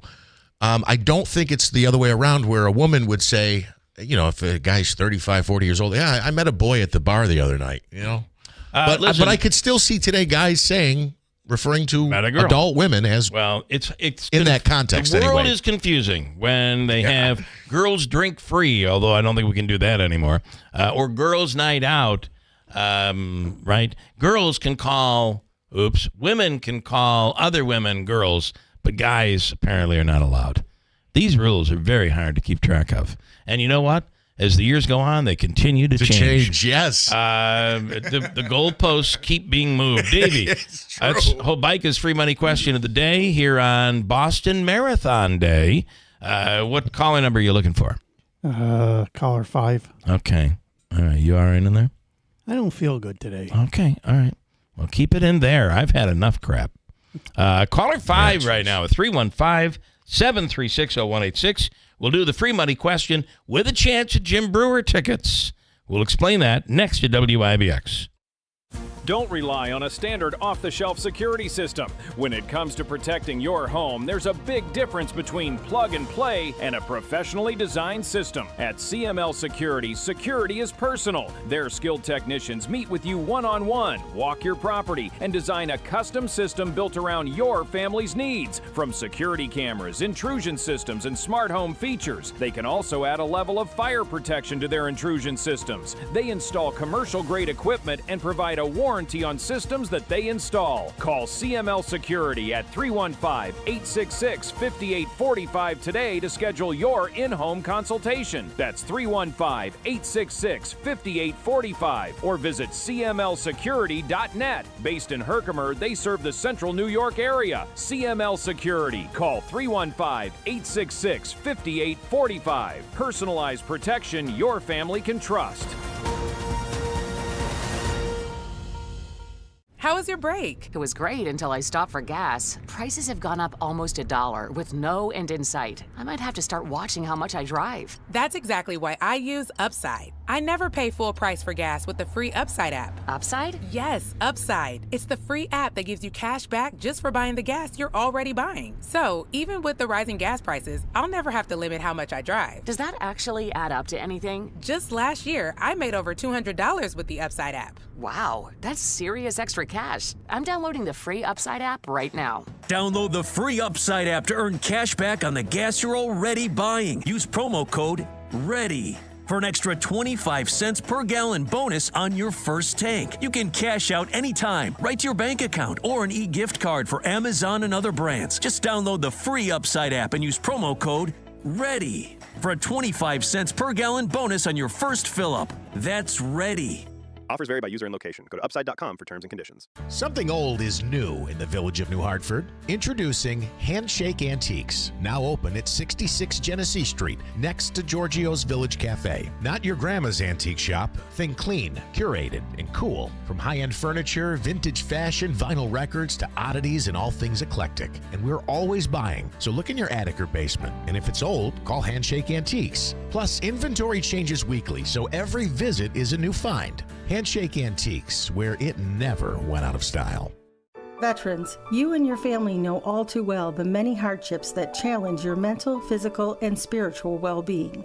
The Good News Foundation invites you to a free fellowship group of veterans. This get-together is run by retired Army Chief Warrant Officer 4 Richard Smith, the author of Camouflage Christian. Check out Veterans for Worship the third Wednesday of the month from 6 to 7:30 p.m. Good News Foundation, sharing faith, offering hope, and serving others. WIBX. This is Keeler. WIBX 950 and 92.3 FM. Now back to the Keeler Show. Okay, time for Obaika's free money question of the day. Now, every contestant who competes this week will be in the running for a pair of Jim Brewer tickets, which will be drawn on Friday. Jim Brewer, comedian, phenomenal comedian, will perform at the Stanley Theater Sunday night. Tickets through Ticketmaster.com or at the Stanley box office. It'll be a great show Sunday night in Utica. So the free money question comes from the Hobeika Law Firm. Joseph and Andrew Hobeika. Call the Hobeika Law Firm for all of your legal needs at 315-724-1600. And we're ready to go. It is Rick in Utica ready to go. Hey, Rick, good morning. Hey, Bill. How are you? Wonderful. Do you know today is Boston Marathon Day? Uh-oh. The question is not about that. No, I thought that was a clue. Yeah, no worries. We hate Boston. We hate Boston. We hate Boston, yeah. Go Sabres. Go Sabres. I was in Buffalo, of course, over the last few days, and everywhere you turn, it's Sabres country. Man, It's a sports city, man. We were there one weekend for a Buffalo Bills game. Oh, yeah. Everybody in the hotel had gear on and talking to each other. It was great. It is like even you go to the hospital at Roswell, every nurse, every aide, everybody, they're dressed in Sabres or Bills gear. Yeah. The shopping centers actually have it on radio outside in the parking lot. Yeah. It's a cool place to see the game. It's funny. A very good sports town. I feel like sometimes when people interact, they'll be turned off by somebody's political affiliation. Be like, oh, that person voted for Kamala. Oh, well, that person voted for Trump. Oh, I don't like them. And then they see him in the same sports gear, like they're both Bills fans. Now and they're like, now they're on the same you know side. what? He's not a bad guy. Okay, here. My wife's from Buffalo, so I had to get that in there. Okay, all right. Well, listen, it's funny because my wife, her family's from Niagara Falls, so Buffalo, Niagara Falls, sister communities, and sponge candy. I'm sure you've had sponge candy, and my wife is just gets in the house, and there goes the diet. There goes the diet. Beef on a weck. And beef on weck. That's another one, too. All right, here we go. Here is your question. The Mets have lost 11 in a row. Which team in modern Major League Baseball history holds the record for the most losses in a row? Ready, go. Kansas City Royals. Is it the Kansas City Royals? Colorado. The only thing that I can think of that immediately comes to mind, and I shared this joke with my son. He thought it was hilarious. Several years ago, Cal Ripken Jr. Colorado's a good guess, by the way, because they had a ton of losses last year, but that's not it. Baltimore Orioles opened a season once at least at 0-13, and I remember this specifically because of the joke Cal Ripken Jr. said his nephew or something, a child came up to him and said, I have a knock-knock joke. And he said, well, go ahead, knock-knock, who's there? Owen who? 0-13, because the Orioles had started the year 0-13. I can't think of a longer streak off the top of my head, but who is it? It is the 1961 Philadelphia Phillies. Oh. They lost, I believe, 23 in a row. Holy cow. And then the Mets, which had one of the worst records in baseball ever, in 1962, their inaugural season, they lost, I believe it was 17 in a row. But they're on pace. They're on pace. The current Mets are at 11, right? So it could be record-breaking here. The Phillies in 61 lost 23. So nonetheless, we will put you in the running for Jim Brewer tickets on Sunday night, all right? That'd be great. Thanks. All right, we have movie tickets, too, for you from Glenwood Movie Plaza, Rome Cinema 8. Hold on, Davey's going to hook you up. Thanks, Rick. Thank you. All righty. And Joe Beatrice on the line right now. Utica Common Council person, Joe Beatrice. Good morning. Hey, Bill. How you guys doing? Good morning, boy. Good morning, boy. I got to tell you, this is the first. Obviously, I must have said that, but I really don't know when I said it, and I want to assure anybody I wasn't trying to be disrespectful or anything. I must have. I really. It's the first I'm hearing anything about that. So. Well, listen. This I'm guilty of it all the time. I get corrected all the time, and I guess it is offensive. I don't know why. Yeah. Let me ask you a question. Yeah. What was I supposed to say? This woman? I mean, yeah, this council person. I mean, yeah. Okay. I'm very. If I offended anybody by that, if that's the worst thing I did, I'm awful sorry. I mean, I didn't. Like I said, council meeting was on Wednesday. We're on Monday morning. It's the first thing I heard about this, and like I said, I never meant it in disrespect. I'm kind of a blue-collar guy, and I'm maybe not the most polished person, and I didn't mean anything by that. Right. Mike says, I think if you call the council person, a female council person, honey, everything will be just okay. Just fine. Oh, that's... and if I honey, called her a woman, sweetheart. I probably would have got... If I said woman, I probably would have got mad because they would have took it that I was saying she was older. To me, she's a young. Maybe I should have said this young lady. And listen, again, it is confusing because people today, depending on where you are, people are identifying. They identify maybe not. I mean, it's hard. It is not easy. So I just say to everybody, "Yo," I leave it at that. I'm Because I'm going actually glad screw it up otherwise. I'm actually glad that this was brought up because I'll be very careful on. You'll be conscious of it. All right.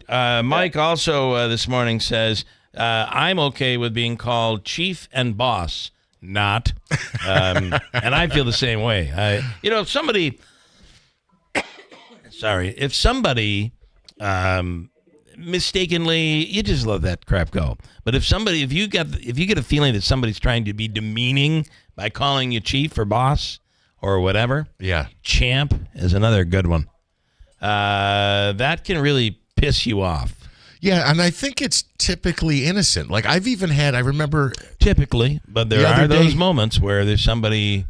I was in a convenience store. I just grabbed a 2-liter of soda, and I walked up and I said, "Hey, man, what's up?" And the guy went, "Good, boss. How you doing?" And I don't think he meant it in a bad way.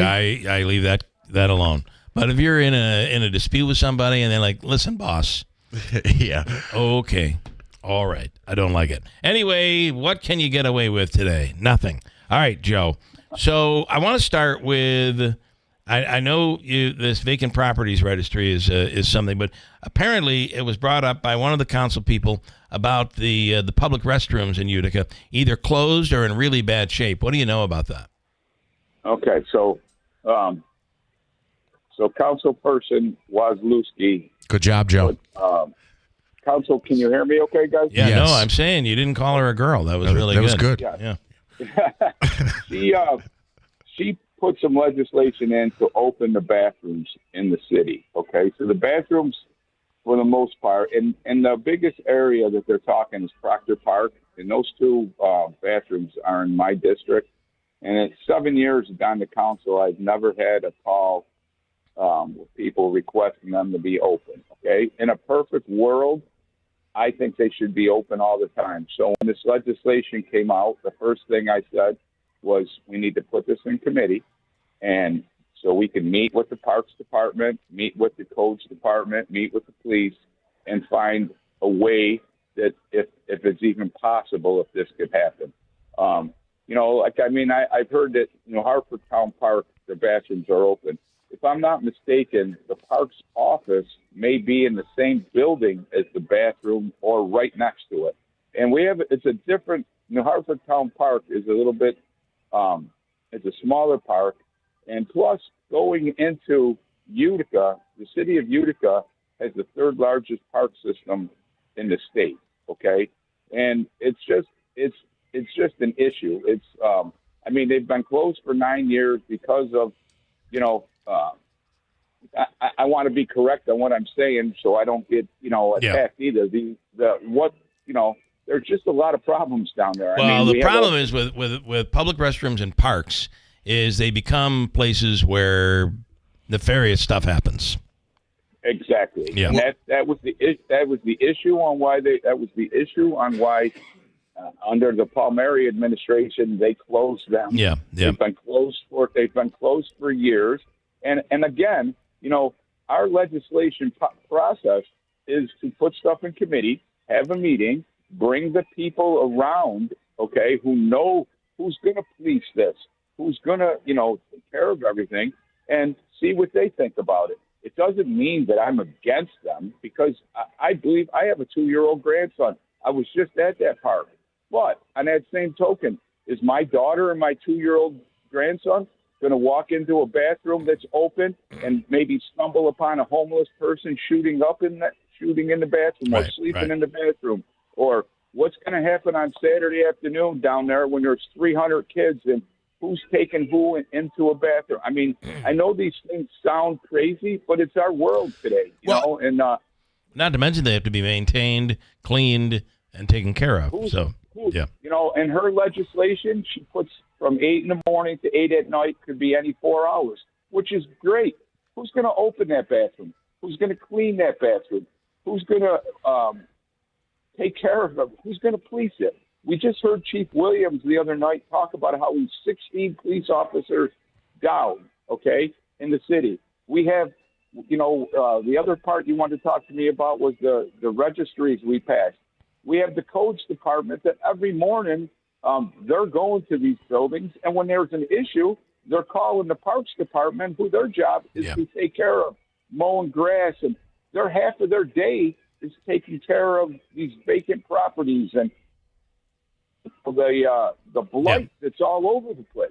I mean, you can't even imagine what's in Little League dugouts, what's all over the place. So, I mean, that's, it's just something that, is a serious issue. In a perfect world, yes, they should be open. I almost think, Bill, that they'd be better off during the week if they even went with a porta potty. You had an outside company came, checked the porta potty, and did that. Yeah, okay? I think that's a good solution, Joe. Now the other thing I want everybody to be aware of, when at the Sal Longo Field, for example, when there's Pop Warner games, soccer games, the bathrooms are open. When people want to have a clam bake or a cookout and they get a permit for the Proctor Park, the new field, where the old park, where they built the new the bathroom and the space for cookouts, their bathrooms are open then. You know what I'm saying? All right. And so, all right. Well, obviously you have a very tough situation. There's a lot. Yeah, there's a lot going for it. And it just, if we're going to do it, you need to do it right. And I'm not sure there is a right way between the help, between our staffing, manpower, and the situations that we face every day. And I'm not really sure there is a way to do that. Well, I think the Porta-John situation that you suggested could be helpful, because it is much less likely that somebody who is looking for shelter overnight or maybe looking to use drugs is going to do that in a Porta-John. They're not very pleasant places to be in. And then you at least have a company that you're hiring that would come and empty them, would take care of and maintain those, which might be an option. Lance and Lee has responded with multiple exclamation points, 9 if I can count them correctly. These are public restrooms paid for by taxpayers. Look, Lance, I would counter with, how do you address the issues he's talking about? I mean, the drug use situation, I think, is an obvious one. You talked about children at parks with maybe people who shouldn't be there or around children. I think that's a less obvious one. But there's also the reality of when nature calls and I'm at the park out for a walk. What's my alternative? Go behind a tree and risk being ticketed or arrested for exposure in public? There's got to be an answer somewhere in there. And then I want to ask you, Joe, if you've heard about this. This is somebody asking here this morning that there in West Utica, there was a video that went up over the weekend of cars their windows being smashed and stuff being stolen out of the cars. And one was a, hold on. Man, this is fun. One was a locksmith, and they claim that they took out a set. So a locksmith would have a set to get into certain locks and whatever. But it was a master set that can get into that can unlock most doors or locks. And that was stolen. Do you know that that's true? Is that is that an actual thing that just happened over the weekend? I'm sorry, I can't give you any information on that. I haven't heard that. This is the first I'm hearing. I'm hearing a lot of firsts this morning. Yeah. All right. Well, look into that. And then I will, and I'll get a hold of you later today. And then finally, the Common Council passing the Vacant Properties Registry. Oh, okay. So there's two pieces that were passed, and I don't actually have the pieces in front of me. One of them is for vacant properties that, say, a guy, there's a building, and the house sits there, or the building sits there, and nobody does anything year after year. The person who owns that building has to register it, and there's like down the road, there's fines. Not fines. It's just it's basically to try to keep the people to keep it updated and don't make it vacant. Sell it, get somebody in there. That's what that's about. Okay. The other piece is a derelict property where people do not take care of their properties. Roofs collapse in. Okay. For whatever. I've got 30 seconds, Joe. 30 seconds. Okay. And again, these are just tools to help, the codes, to help, the police, to help the parks department, to try to make our city better. These are positive things. I know people want to spin everything negative, but they're positive things. And there was bipartisan agreement on this. And look into that West Utica thing and see if there's any truth to that from a listener. All right, Joe, thanks, man, and we'll talk soon. Thank you. All right. Okay. Bye-bye. Joe Beatrice from the Common Council. WIBX Utica Road, W295 Utica. From the WB Tain Insurance Studios, your news talk leader since 1925. WIBX 950 and 92.3 FM. Now the latest from Fox News. No more Mr. Nice Guy. I'm Dave Anthony, Fox News. That isn't a warning. President Trump posted on Truth Social for Iran to make a deal or else the U.S. bombing would resume, as U.S. negotiators head to Pakistan today for another round of talks. Maybe. Iran may not show up to negotiate. This is largely considered the last chance for the Iranians. When I spoke with the president over the weekend, he was very clear. They are going to sign on the dotted line, or he's going to target their bridges and power plants. Fox's Trey Yingst is in Tel Aviv. It's a decision that Iranian officials have to make. And I'm told by regional sources today there is a divide among Iranian leadership about what to do and whether or not to call the president's bluff. But the president isn't bluffing. This is a very similar situation that we saw before Operation Epic Fury began. The United States is giving the Iranians an off-ramp here, a chance at diplomacy. And if they don't take it, the war is expected to resume. If Iran does not negotiate, this may be why. Iran's military says the seizure of the Iranian-flagged cargo ship was an act of armed piracy. It happened in the Gulf of Oman, where the U.S. military fired on the vessel following a 6-hour standoff. President Trump says the ship was given fair warning to stop. Marines then rappelled on board from helicopters. Fox's Jonathan Savage. The U.S. has turned away about 24 other ships violating a blockade on Iran's ports in the Strait of Hormuz. The new uncertainty has oil prices rising back up 5%. Stock futures are falling on Wall Street. We expect an update today from police in Shreveport, Louisiana, on a mass shooting when a gunman killed 8 children, including 7 of his own, the victims ranging in age from 1 year old to 14. 2 other people, the children's mother and another woman, were also wounded and are in critical condition. Fox's Carly Shimkus, that gunman's dead, shot by police after a car chase. Importers who want payback can file for tariff refunds starting this morning under a system set up by the Trump administration after the Supreme Court struck down the president's tariffs. America's listening to Fox News.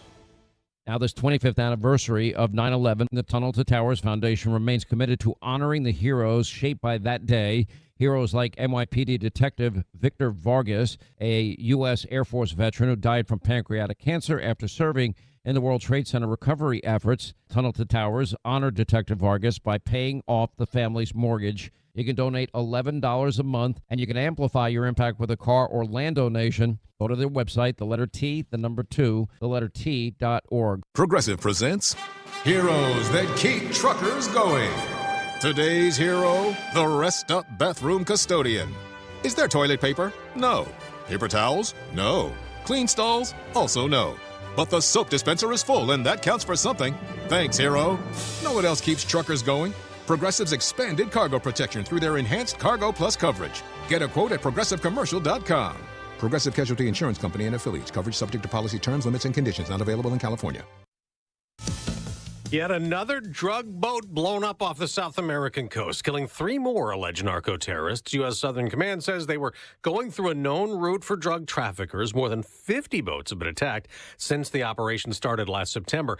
2 U.S. Embassy officials are dead in Mexico after busting up a drug lab there. Killed along with 2 others, the New York Times reports, after their car went off a road down a cliff. Mexican authorities announced Sunday that multiple officers, including U.S. Embassy personnel, died after returning from a major weekend operation to dismantle clandestine drug labs in Morelos.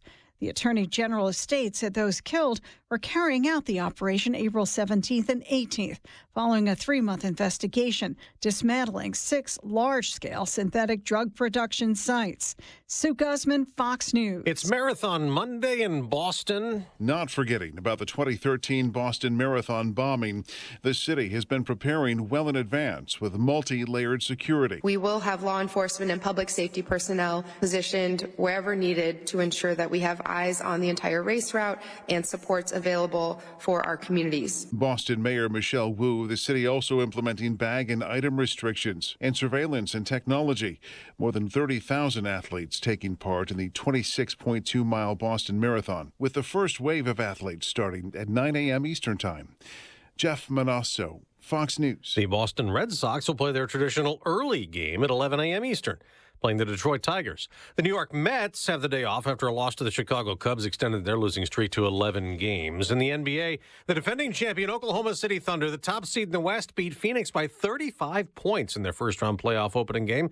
But the East's top seed Detroit lost to Orlando in Game 1. Boston and San Antonio won their first-round openers. I'm Dave Anthony, and this is Fox News.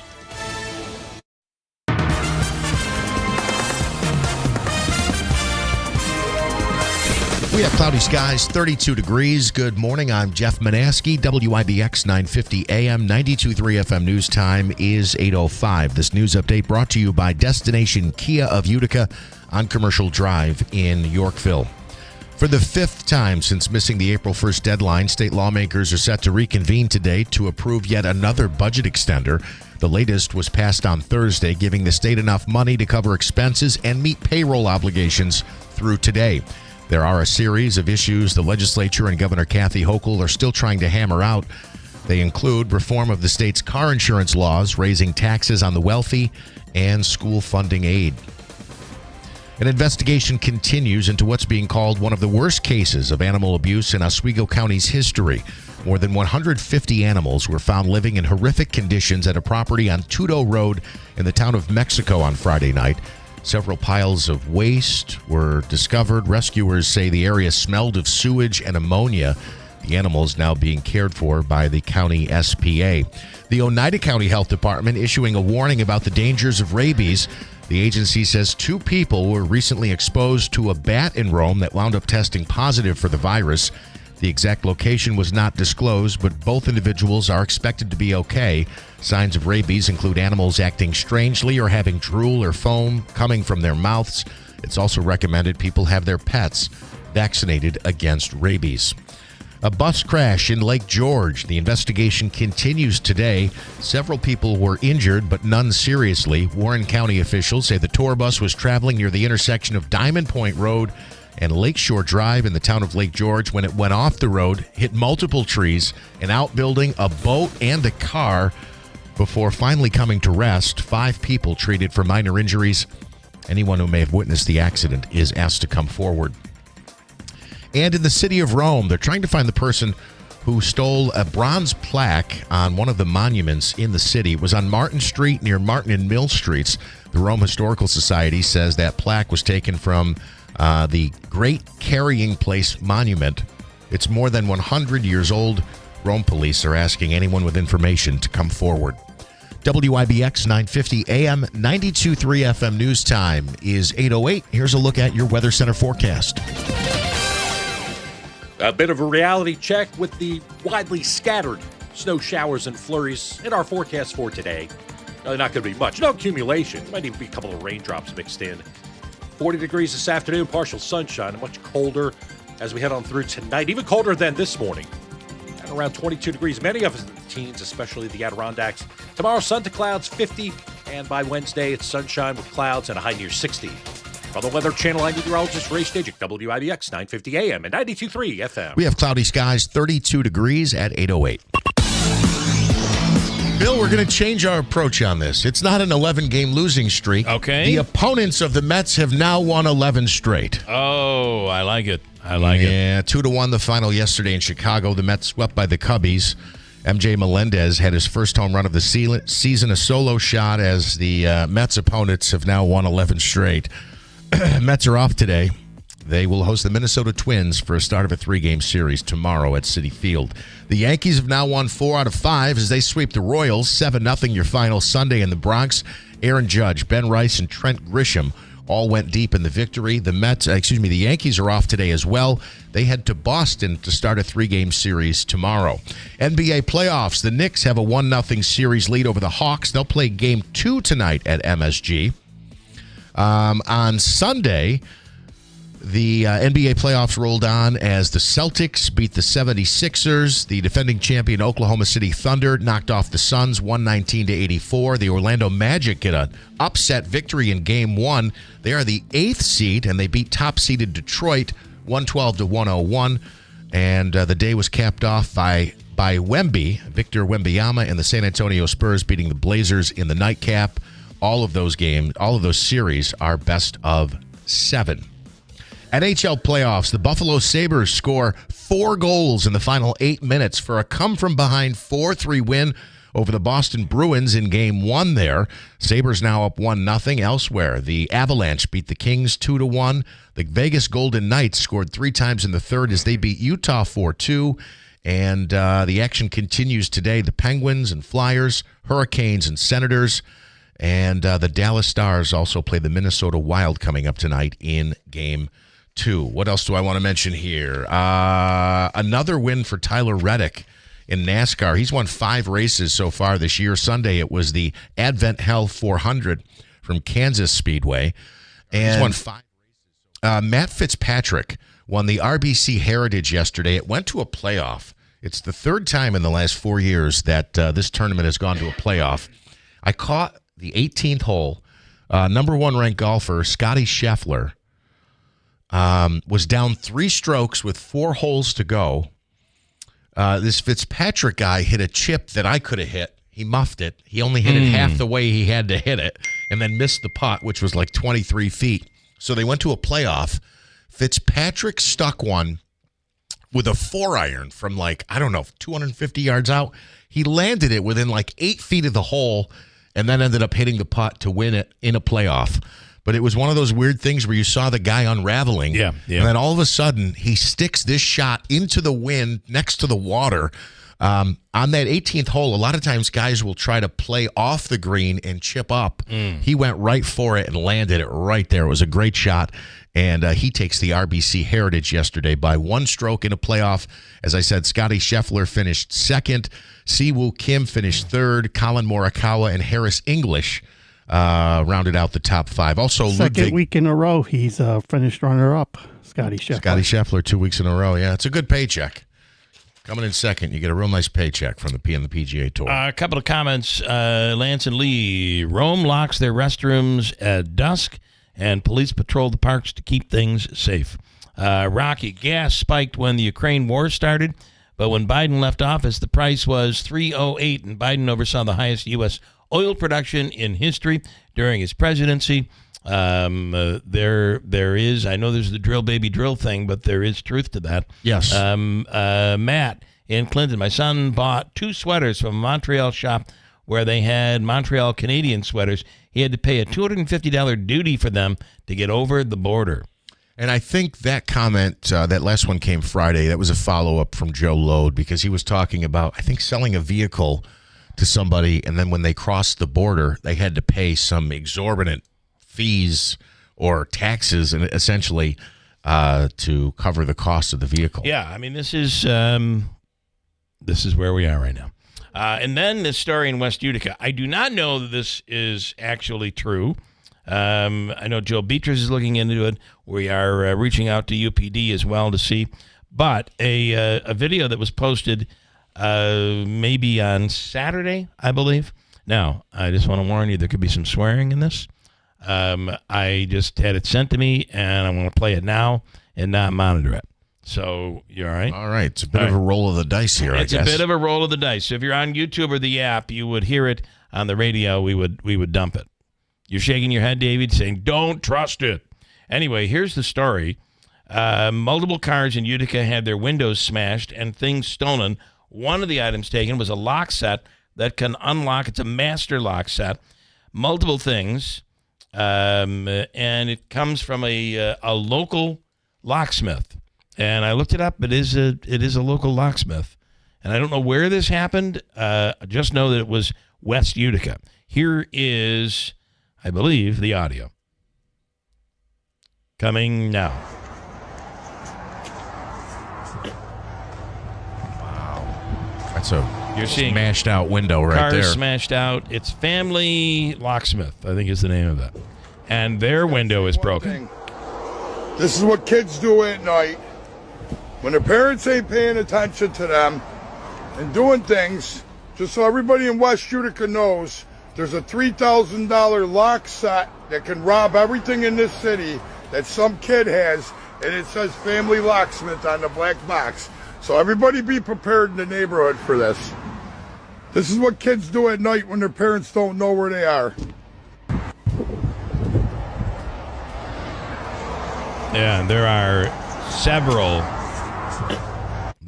vehicles there with the windows broken and stuff has been stolen out, including Family Locksmith. So we'll reach out to them, Davey, after they don't open till 9. It's Family Locksmith. Keep your doors locked. And there is such a place. So we'll look into it. But if that is true, will they know what to do with it? Well, you go to YouTube, you probably could pretty easily find it out. And now, are they able to unlock doors? Is that really going on? We'll find out from police. I'll try to find out before 9 o'clock this morning. We'll get to it coming up at WIBX.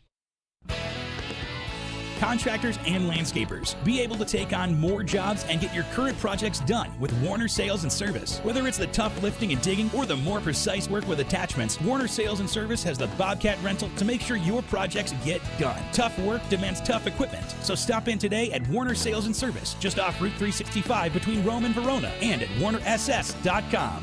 Where quality still counts at Warner's. We all hear the radio ads about the IRS. They tell you to be afraid, to be scared, and they try to frighten you into calling. I'm not here to do that. Tax Relief Advocates is different. TRA is here to tell you that if you owe money to the IRS, whether it's $5,000, $50,000, or $500,000, we have a solution. It doesn't matter if you're sitting in your car, at work, or with your kids. No matter where you are, call now. 800-518-1409. Don't lose hope. TRA can eliminate or reduce what you owe to the IRS. Generous programs are now available that can give you a fresh start. Our passion is taxes and helping individuals fix their IRS problems. We have over 1,000 5-star reviews on Google and an A+ with the Better Business Bureau. You don't need to be afraid of the IRS any longer. End your tax nightmare today by visiting us online at TRA.com or call 800-518-1409. That's 800-518-1409. Tax Relief Advocates. Real solutions for real people. Attention patriotic Americans. To honor the 250th anniversary of American independence, the United States Mint is striking a groundbreaking American Gold Eagle coin. The 1776-2026 American Gold Eagle is the first dual-dated coin in the series history. Its inspiring dual date pays tribute to our nation's founding fathers, the Declaration of Independence in 1776, and the spirit of the American Revolution that lives on today. Now is your chance to get your 250th anniversary American Gold Eagle in perfect Proof 70 Ultra Cameo condition, like nothing collectors have ever seen. But hurry, quantities are extremely limited. This first of its kind dual-dated 1776-2026 American Gold Eagle with the Liberty Bell Privy Mark is 250 years in the making. With a mintage of just 29,000 coins, this release is a true, absolute rarity. Call 800-921-5122 now before they sell out. That's 800-921-5122. 800-921-5122. Veterans, you and your family know all too well the many hardships that challenge your mental, physical, and spiritual well-being. The Good News Foundation invites you to a free fellowship group of veterans. This get-together is run by retired Army Chief Warrant Officer 4 Richard Smith, the author of Camouflage Christian. Check out Veterans for Worship the third Wednesday of the month from 6 to 7:30 p.m. Good News Foundation, sharing faith, offering hope, and serving others. It's the Spring Sales event at Clinton Tractor. We're giving you the best deals of the season on all of our inventory. Thousands of used and new equipment in stock, all in one location. Get 0% financing on new Ferris commercial mowers, Massey Ferguson, and New Holland equipment. And trailers and used equipment as low as 5.49%. Restrictions apply. It's Clinton Tractor Spring Sales event going on now. ClintonTractor.net. Hey, it's your radio buddy Jimmy Fallon, host of Fox Across America. We're talking politics, pop culture, and comedy, minus all the rage and finger-pointing. It's real talk for real people who just want to laugh, think, maybe learn something along the way. So join the fun, weekdays at noon right here on WIBX 950 and 92.3 FM, Central New York's home for talk that's smart, honest, and just the right amount of crazy. Fox Across America with your main man, Jimmy Fallon. WIBX. This is Keeler. WIBX 950 and 92.3 FM. Now back to the Keeler Show. All right, on the story of the cars being broken into and the master lock set, which can get into multiple locks quite easily, being stolen from a van from Family Locksmith, which I think is in Oneida, Rome, I believe is where it's located. Anyway, according to Lieutenant Mike Curley, that is a true story. It happened a couple of weeks ago. In the last 2 weeks, sometime within the last 2 weeks, it was taken from West End Auto. I was wondering why there were so many cars in that lot. So that was from a business that got broken. Yep. Okay. And I asked if there's any leads. No, so far there are no leads. But that's a pretty valuable item. Yeah, absolutely. I would say this could lead to more trouble. You probably need to have some knowledge to operate a tool like that. But with YouTube and everything today, I don't think it's going to be. It's not like passing a chemistry test or something. Right. People would be able to eventually figure it out. Donna says, why would any company even invent something that they can break into any person in the world's house? Well, sometimes people are locked out and you got to be able to get in. And why would the guy let everyone know what it is? They probably wouldn't even know what it is. Now he's just told everybody. I don't know if you see, I think it says master lock set. The first place you would go is you would look that up on YouTube, right? Right. And when you look it up, what does it say? This is a lock set that will get into any lock or open up almost most doors. Dana says as well, how about you don't leave important or valuable items in your car? This happens everywhere. I mean, that's a fair point. Especially if I was taking my vehicle to an auto body shop, if I had like a laptop in there or something, I wouldn't leave it. It looks like it was at a repair shop. Yeah. So I wouldn't have left that probably in the vehicle. I am a little surprised that equipment was in there. But every window, every car in that lot was broken out, and stuff was stolen from multiple cars. But I think the big catch, as far as we know, was this master lock setup. Yeah. Pretty wild. So police are on it. They're working on it. But at this point, that's all we currently have. Remember I had said Reagan National Airport when a couple of pilots overheard meowing and barking at each other? Yes. Sorry. Of note, they were on the guard frequency. Usually that's reserved for emergencies, but it's monitored by many. FAA regulations prohibit pilots from engaging in non-essential conversations when they're below 10,000 feet. Here's the audio. Meow. Meow. You guys need to be professional pilots. Meow, meow, meow, meow. This is why you're still flying RJ. Meow, meow, meow. What in the world is going on? Yeah. Is that people? Are those people flying us?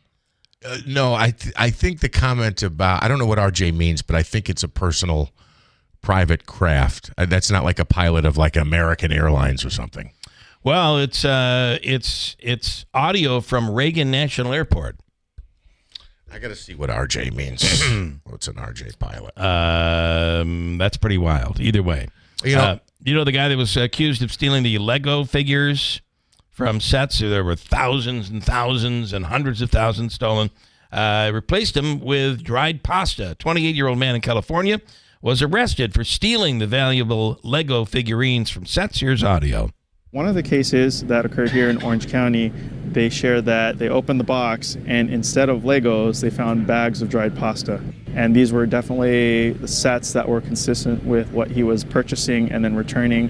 These were Star Wars sets and Marvel sets, which have a very high value in a secondary market. Okay. I can vouch for that. I happen to have a 10-year-old who loves Star Wars Legos. And matter of fact... and that's all become collectible now. Absolutely collectible. As a matter of fact, there's a couple of stores that are not like Syracuse has a Lego. It's called the Lego store. But there are other places, Bricks and something else that my son likes to go to. And when he's talking about the figures, they are very valuable. So like a set might cost, let's say the set costs $120 for all the pieces and all the characters. But then you find out, oh, this character on his own is worth $45. You know, just the little figurine. It's crazy. Yeah. It's wild. He's like almost like I used to be into baseball cards. He's into Legos and the figurines and knowing what the value is. And the Pokemon stuff is some of those are worth through the roof. Huge money. Millions, especially the original stuff. One real quick on the RJ pilot. I just looked this up. Regional jet carrier, typically 500 to 100 person aircraft for smaller regional airlines. And they carry passengers like Delta, American, and United. So I was completely wrong. That's not a little private craft. That's a regional jet, smaller than an airliner. But did somebody break into the radio system? I don't know. Or was that pilots messing around? I mean, that's just crazy. Meow. Yeah. Do you live in an area where Amazon delivery drones work? We do not right now. However, the testing that goes on out at Griffiths is incredible. But in these areas where they are testing out delivery for Amazon, some customers are not happy, particularly since the packages need to be dropped from around 10 feet. Exactly. Here is Tamara. Now, you being a delivery person, if you know something is fragile, you just wouldn't throw it, right? You're not supposed to throw anything. Yeah. Here, they toss it. This woman was ordering a syrup drink mixer in a plastic bottle, or I don't know. The 10-foot drop is causing major problems, breaking items. As it should. I live in an Amazon drone delivery area, and I just recently posted this video. The number one question is, what if it's something fragile? Really fragile things won't be delivered by drone. However, I saw that I can order a tranny syrup and it will come by drone. So the question is whether it's a glass or a plastic bottle, but here's the deal. It does drop from 10 feet in the air, so a plastic bottle also seems like that might be kind of fragile. Package is here. Let's see how it survived. Oh, everywhere.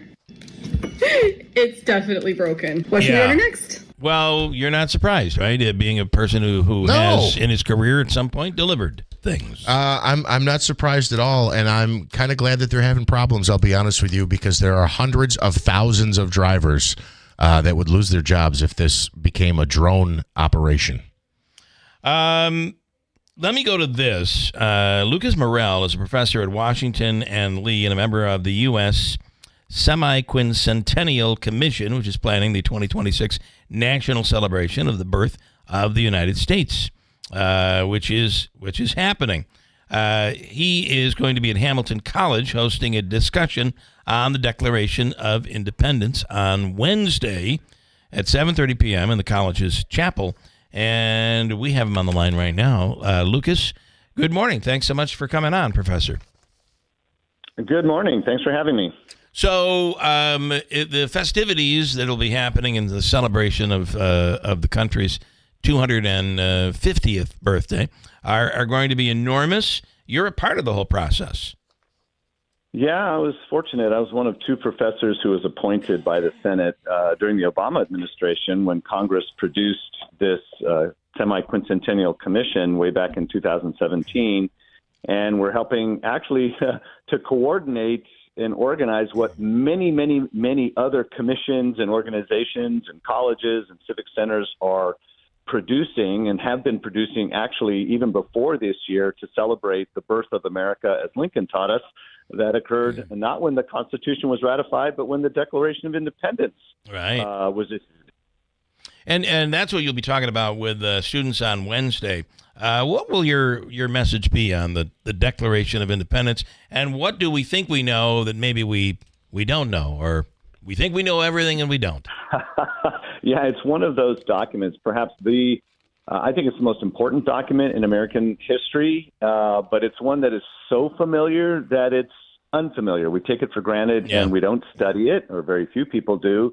And so when we use words or concepts like equality and rights and consent, even the right to revolution, I'm not sure we all mean the same thing by those words. And so what we're hoping is this year, and in particular this week at Hamilton College with the great historian from Yale, David Blight, that we're going to talk through the things that we think we know and are correct about the Declaration, and also probably try to clear up some misperceptions or misconceptions about the Declaration. What is there a very common misconception that comes to mind that a lot of people you've encountered, that there's one that just jumps out? Sure. Well, number one is about equality. Lincoln said that equality was the central idea of this country, but when he said that, of course, there were some people who thought all men were not created equal, and they made a racial divide over that. And so what we're hoping to do on Wednesday, and what I hope to do the rest of this year when I give talks and stuff, is to help people think through what the founders meant by equality. And a real useful distinction, and again, this is one that I learned from Lincoln, is that there's a difference between actually possessing equal rights as your birthright and enjoying the exercise of those rights. So that the fact of the matter is the founders thought, we could have these things that we call natural individual rights, but if you don't have a government with laws and a constitution that protects those rights, those are two different things. So you can have it, but the second question is, how do you enforce it? Rights, I guess the short version is, rights are not self-enforcing. And therefore, for the founders, they, at that time, in 1776, we were already at war with Great Britain. And we thought, well, look, we've got to free ourselves first, and then we can go about the business of freeing enslaved black people. They didn't think they could do both at the same time, but that didn't mean they didn't think that the enslaved have natural rights. Right. How about religion? That's a biggie right now. You hear oftentimes that we are a Christian nation, and that's what our founders, how they based this with the Declaration of Independence and with the Constitution of the United States. Yeah, well, the Constitution does make reference to our Lord, but that was a common sentiment or locution of the day when they would date things. They would date them to, the Anno Domini, in the year of our Lord. And they also would date things to the year of independence. in terms of Christianity, we'll be specific and go beyond religion and actually talk about the predominant religion in the 1770s in the United States, and it was Christianity. You'll notice in the Declaration of Independence no sectarian references to God.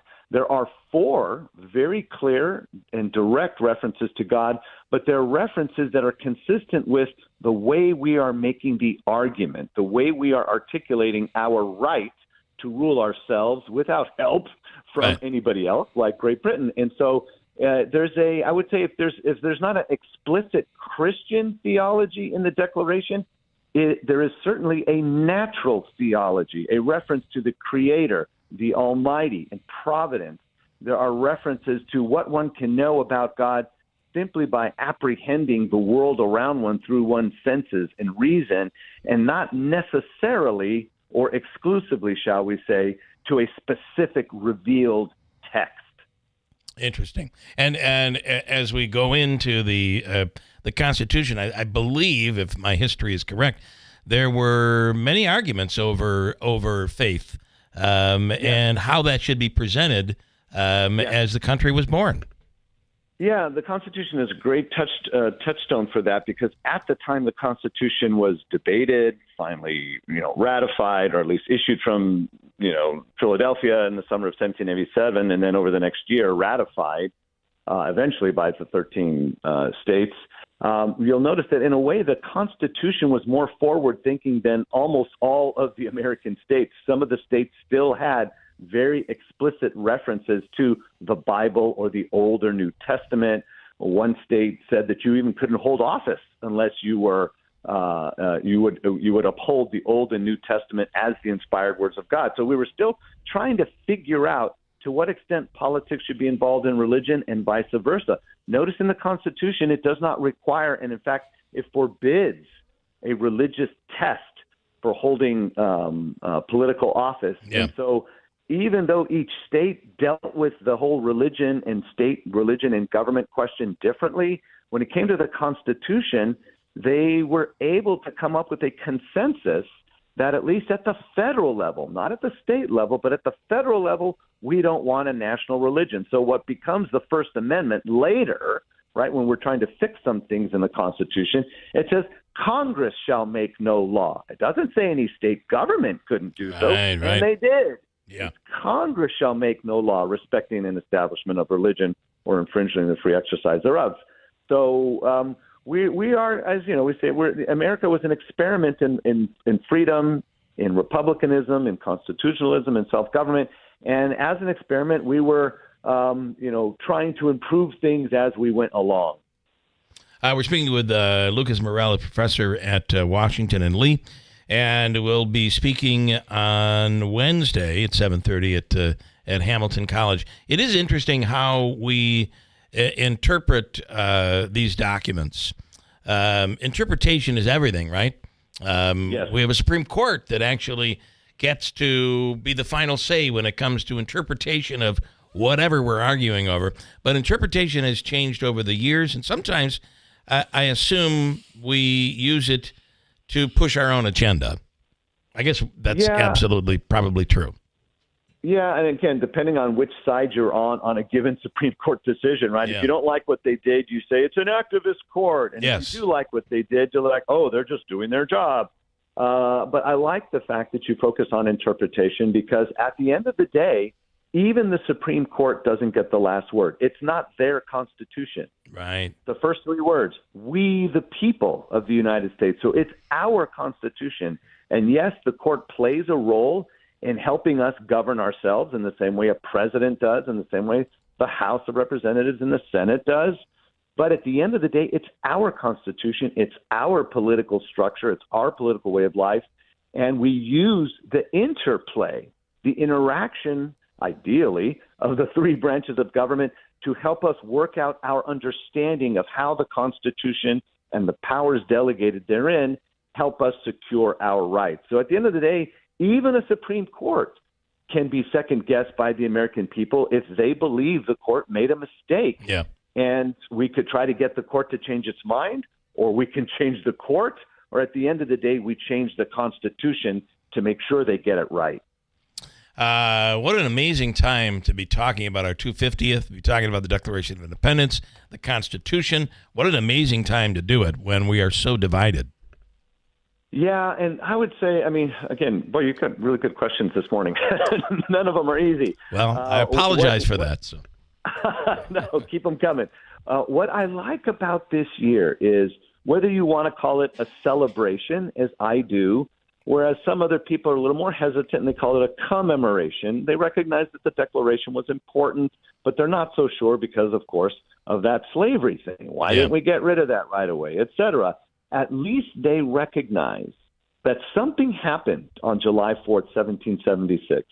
Certain arguments were articulated that actually not only told us the truth about ourselves and about humankind as we understood it, but also served as an aspirational document. In other words, it actually said these are reasons not only why we think we're justified to separate from Great Britain's authority over us, but by those very reasons, we set up a standard by which our own future actions can be judged. And so in this semi-quincentennial year, 250th anniversary of the birth of America, we are at least going back.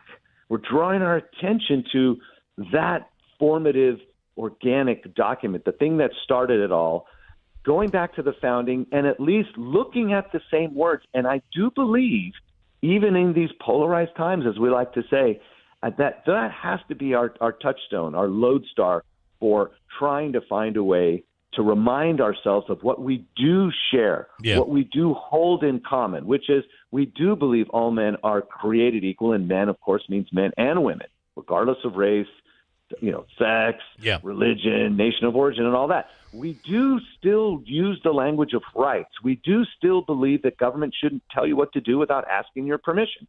Consent. And at the end of the day, yikes, if government isn't doing its job well and in fact is trying to harm us, we have the natural, not the constitutional, but the natural right of revolution. I don't think we're at that stage. I don't think we're anywhere near that. But at least a country of 340 million people can be talking about, well, what is the meaning of equality? What is the meaning of rights? What is this thing we call individual rights and consent of the governed? That at least we can start on the same page and see if we can work our way towards a common understanding of who we are and how we should solve our problems. No, that's awesome. It's interesting. I've heard the saying before, dress for the job you want, not the one you have. And I think that applies here. Yeah. They wrote a document for the country that we wanted to achieve someday, but not the one that we have or maybe even have still today. Well put. I mean, how did the Constitution put it? To form a more perfect union. In other words, we were an imperfect people on the path to a more perfect union. And that path, what's the rub? The rub isn't, at the end of the day, even slavery. Slavery was Exhibit A of the rub, and that rub and the thing that poses problems is the very thing that justice demands, which is you have to ask people's permission first. And with consent, you hope it's informed, but there's no guarantee. What comes along with consent is self-interest, it's altruism, it's prejudice, it's, the things you grew up believing. Yeah. And the hope is that while we remain free, and in my opinion, and I teach political science, so in my opinion, what's most important is protecting the freedom of speech and freedom of religion, because those are the sorts of things that are going to help us work our way through disagreements to a consensus so that we can express our consent on behalf of rights and on behalf of the common good. But it comes along with a lot of baggage as well. Well, I'll leave you with this. I think this is great because it just kind of forces us or lures us into revisiting all of this through commemoration or celebration. And over the years, we've done a pretty poor job of getting it right, getting it absolutely right. Like, we later learn about in little things like George Washington's teeth. Or Columbus discovered America. It's these things that we've taught over the years are just assumed to be truth, that times like these can let us revisit and find out what the real truth is. Yeah, and I hope at minimum that people aren't afraid of looking back in our history and noticing nothing perfect came out of anybody's head all at the same time, that we are a country that is the product of debate and disagreement and argument that worked its way most of the time peacefully, politically, to a consensus about what the meaning of America is. Now, the greatest challenge, of course, was the Civil War, when a large minority of white people in the United States had a different conception of the Constitution and certainly of the Declaration of Independence. That one took violence. That one took force to resolve. But most of the time, we got it right, and we made progress precisely by reference to that standard laid out in the Declaration of Independence. Wow. All right, this is Wednesday night, 7:30 at the College Chapel at Hamilton College. And Lucas E. Morrell, we appreciate the time here. Very, very informative, interesting, and I'm so glad we did it. Thank you. Wonderful. Thanks for the plug. All right. Have a great day. And that's Wednesday at Hamilton. We're going to stay a little bit on this 250th when we come back here with some other stuff and comments. We'll get to those as well. Manansky with a quick update next to WIBX. Hurt in a car? Call William Mattar. 315-444-4444. Warner Sales and Service. Building relationships, building trust. This is Lynn from Warner Sales and Service. Mow like a pro with Hustler Turf Zero-Turn Mowers. Hustler mowers are designed to be maintenance and service-friendly for the everyday homeowner while not sacrificing the build and cut quality they're known for. Come see us at Warner Sales and Service on the Greenway New London Road in Rome, and we'll guide you to the right mower for your property and your budget. Clearing out your home or commercial building, John's Cleanouts and Property Preservation will handle it for you. We handle residential or any size commercial property, before and after estate sale cleanouts, or any junk removal service. John's Cleanouts and Property Preservation is a 5-star rated and background checked business, providing service you can count on, and we're fully insured in the industry. Call John's Cleanouts and Property Preservation today and take the stress out of your mess. Get ready for the ultimate country music getaway.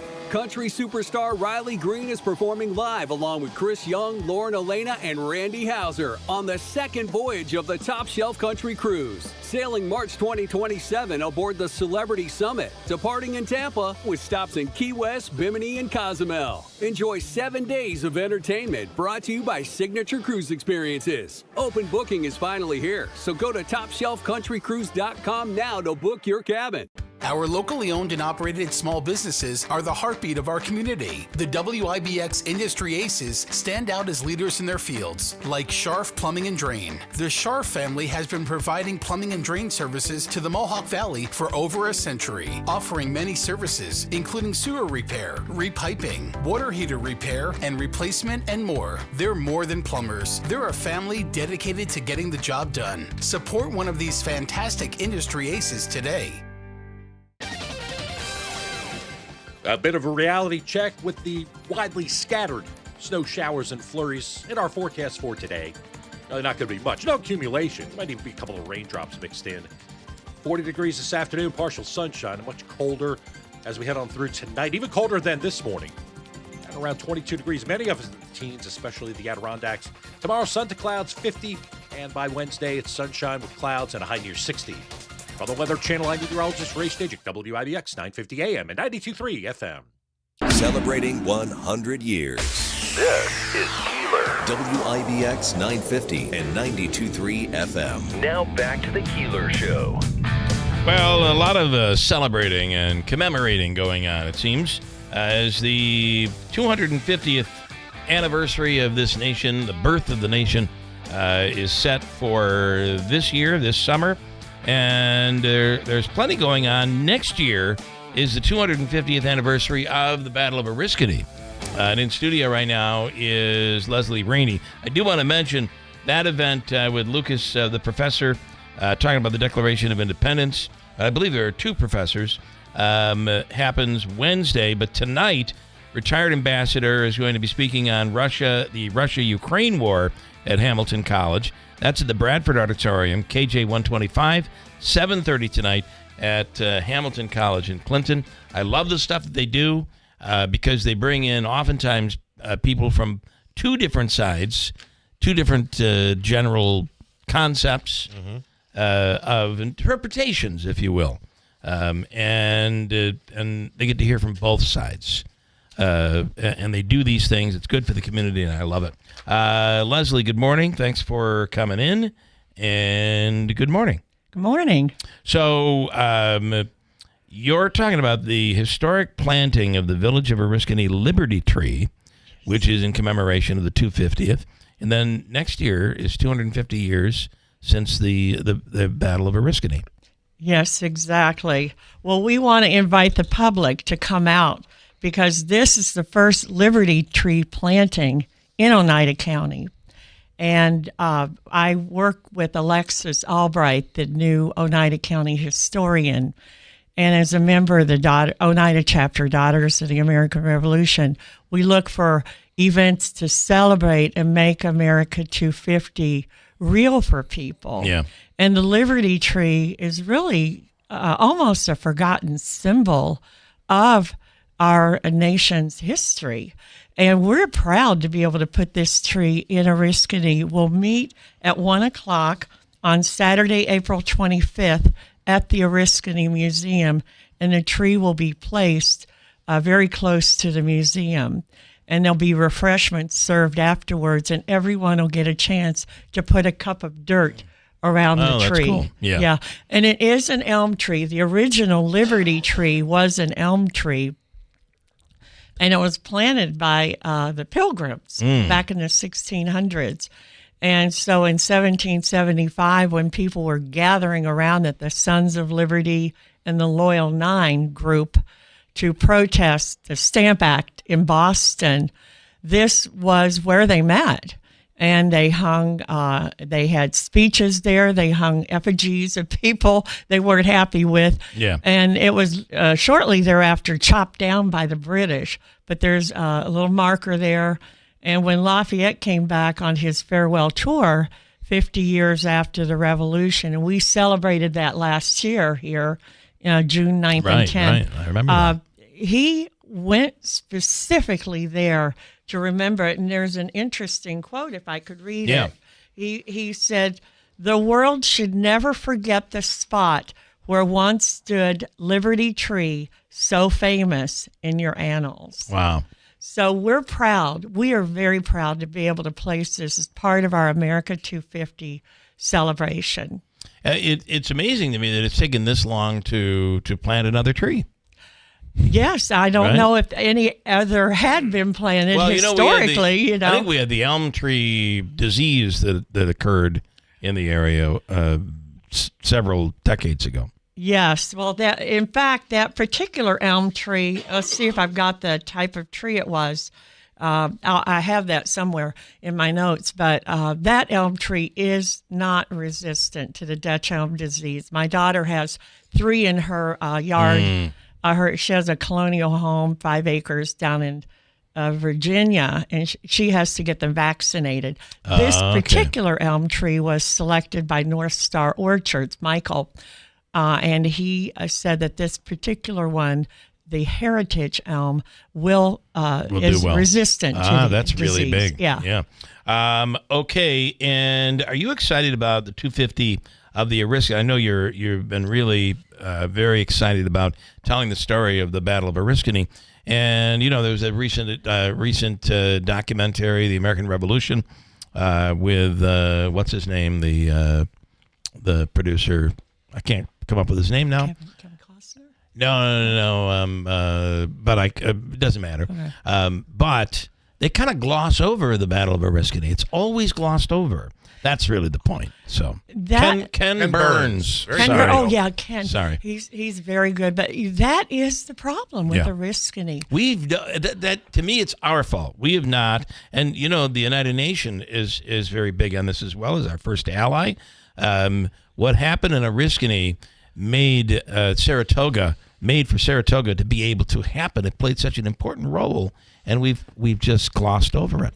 I couldn't agree more. Yeah. I was not raised here. I was raised in West Virginia. But the minute I stepped on the property, not knowing much about the battle, my husband was driving me around because he grew up in Saratoga. Oh, okay. And I stepped on the property and I just started having pictures in my mind of women crying.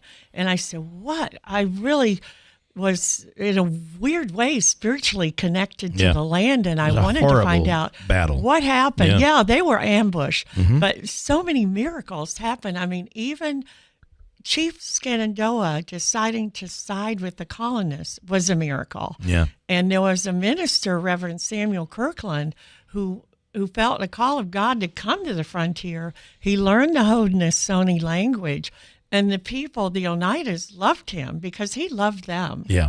And I think one of the only white people of the time to learn the language. Yes, yes. That I mean, who wouldn't be impressed if you speak a foreign language? And someone took the fluently trouble. spoke that language. Yes, yes. In fact, they're buried, Chief and the Reverend, up at the old burying ground at Hamilton College. They're 15 feet away from each other. Wow. I go there regularly just to... We are rich in history. We are not really good at telling our story. I know. And that has to change. So, well, I'll help do that. I'm so glad that you're... I love this area, and I think I want our area, this is my goal before I die, that our area will be like Gettysburg. When people want to learn about the Civil War, they go to Gettysburg. Yeah. I want them to come here when they want to learn about the Revolutionary War. I read something that a reporter had stopped here. This is several years ago, but stopped here because he said it was so rich in history and part of the American Revolution and, the Erie Canal. There's so much history here. Everything. And he said, I came, but there was nothing to do. And that we have to change. And there's a lot to do. Don't get me wrong. This was several years ago, but he couldn't find all of the, even the Battle of Oriskany, the monument, and there's so much more that can be done there. Right. The PSAs that we're taping about the Declaration of Independence, we want to talk about the skirmishes that led to it and some of the famous people buried here. So we'll swerve into that when we talk about Memorial Day. We'll get you back here. Thank you. I appreciate what you're doing. Sometimes it takes someone from out of town to come in and say, we take everything for granted. For granted, yeah. And to say, look at what you have. It's got to be documented, and we must do a better job. So thank you. You're welcome. And all right. Kudos to WIBX for taking the lead on this. Well, thanks so much. Ray Durso is going to finish up here this morning with something that they're doing. Hold tight. We'll get right to it. Stand by at WIBX.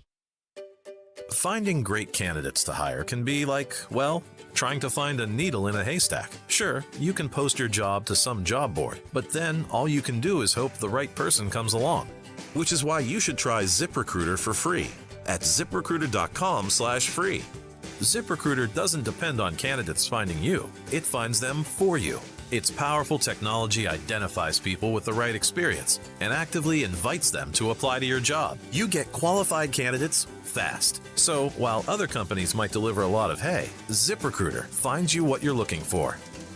The needle in the haystack. See why 4 out of 5 employers who post a job on ZipRecruiter get a quality candidate within the first day. ZipRecruiter, the smartest way to hire. And right now, you can try ZipRecruiter for free. That's right, free at ZipRecruiter.com/free. That's ZipRecruiter.com/free. ZipRecruiter.com/free. ZipRecruiter.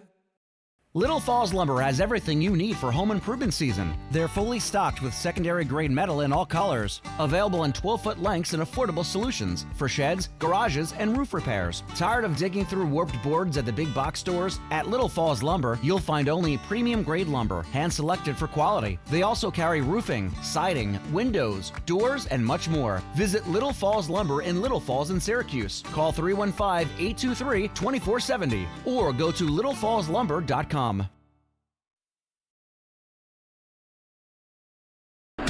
WIBX. This is Keeler. WIBX 950 and 92.3 FM. Now back to the Keeler Show. All right, I want to tell you, in Sarah's Flooring Outlet, it's all about the experience, and they have it when it comes to flooring. Jason, Alan, Fran, some of the Sarah's Flooring specialists, they have over 100 years of combined flooring experience between the three of them. Sam Rudolph, and Sarah's store manager, has been in the home improvement industry his entire life. You'll hear him talk about it. it's been a long life so far, he says, and a great deal of experience. And then, of course, there's Sal and Sarah. Talk about experience. He knows the flooring business. If you want flooring, why would you go anywhere else? You're working with the folks who've been in the flooring business for decades. It's in Sarah's Flooring Outlet, River Road, Marcy, and in sarahsflooringoutlet.com. And River Hills Properties, all about the services provided, the things they do for you to make life easier when you're selling a home, which can be one of the more difficult times, stressful times in anyone's life. Here in upstate New York, in Barneville, Little Falls, Utica, offices in Copenhagen, in Newport, and Rome. And if you consider the snowbird world, maybe living in Florida during the winter weather, they have an office in Sarasota and a full team of agents ready to serve you. Nobody sells homes like River Hills Properties. 315-896-1009. Ray Durso is in here this morning with us. Ray, good morning. Good morning, Bill. Good morning, Jeff. Morning. So a lot of things going on with this anniversary, this 250, and then next year 250 years of the Oriskany battle. Pretty cool. A lot of stuff happening. And then you always have stuff that's we were at one that involved my wife last year. That's right. That was the celebration of education. Events, yeah. So yes, it's an exciting time here in the Mohawk Valley. A lot happening. Here we are in April, and so far it's been a great year. And I think there's more good news to come to us later in this year. So what do you know? Nothing. And I know what you say. He always gets it before the rest of us. Take a look at his expressions. You'll know if he knows something. You always say that to me. Watch the face. Watch what his eyes do. All right, what do you have that you're working on right now? So what I'd like to share with you is that nationally, the first week in May is National Teacher Appreciation Week. And many teachers don't get the recognition that they deserve. Yeah. Many of them go above and beyond, helping kids in the classroom and their off time, nights, weekends, and that goes by, and sometimes they don't even get recognition. This national initiative, for us, it's been over 10 years that we've been doing it locally here. The Genesis Group partners with First Source Federal Credit Union, WKTV, and Nothing But Cakes. So we get about 100 nominations. It's a public nomination process. We're actually at 112 right now, and we still got to the end of the month. And then the committee has to go through and pick out the top 15. Talk about a challenge. Yeah. I mean, every one of them are deserving, but the top 15 that are chosen will be featured on the newscasts of WKTV between May 4th and May 8th, which is National Teacher Appreciation Week. Is there anything people can do, or you just wait to see all of this unfold? You could go right to our website, and it's thegenesisgroup.org, and put in a nomination, and certainly it'll be reviewed by the committee. All right. And Nothing But Cakes gives a gift certificate to all of the winners. Very cool. And it's something great for our teachers. Ray Durso, your program right here on WIBX. Check it out. This week in the Mohawk Valley. Great show that talks about the things that are happening around here. Stand by. We have news, which is coming up next. WIBX Utica Road, W295 Utica. From the WB Tate Insurance Studios, your news talk leader since 1925. WIBX 950 and 92.3 FM. Now the latest from Fox News. Will Iran show up? I'm Dave Anthony. Fox News, that is the big question. As U.S. negotiators head to Pakistan after President Trump posted on Truth Social, no more Mr. Nice Guy. If Iran does not agree to a deal, the bombing will resume, knocking out every single power plant and bridge. Fox's Matt Finn's in Islamabad. Security is tightening on the ground here, a so-called red zone forming around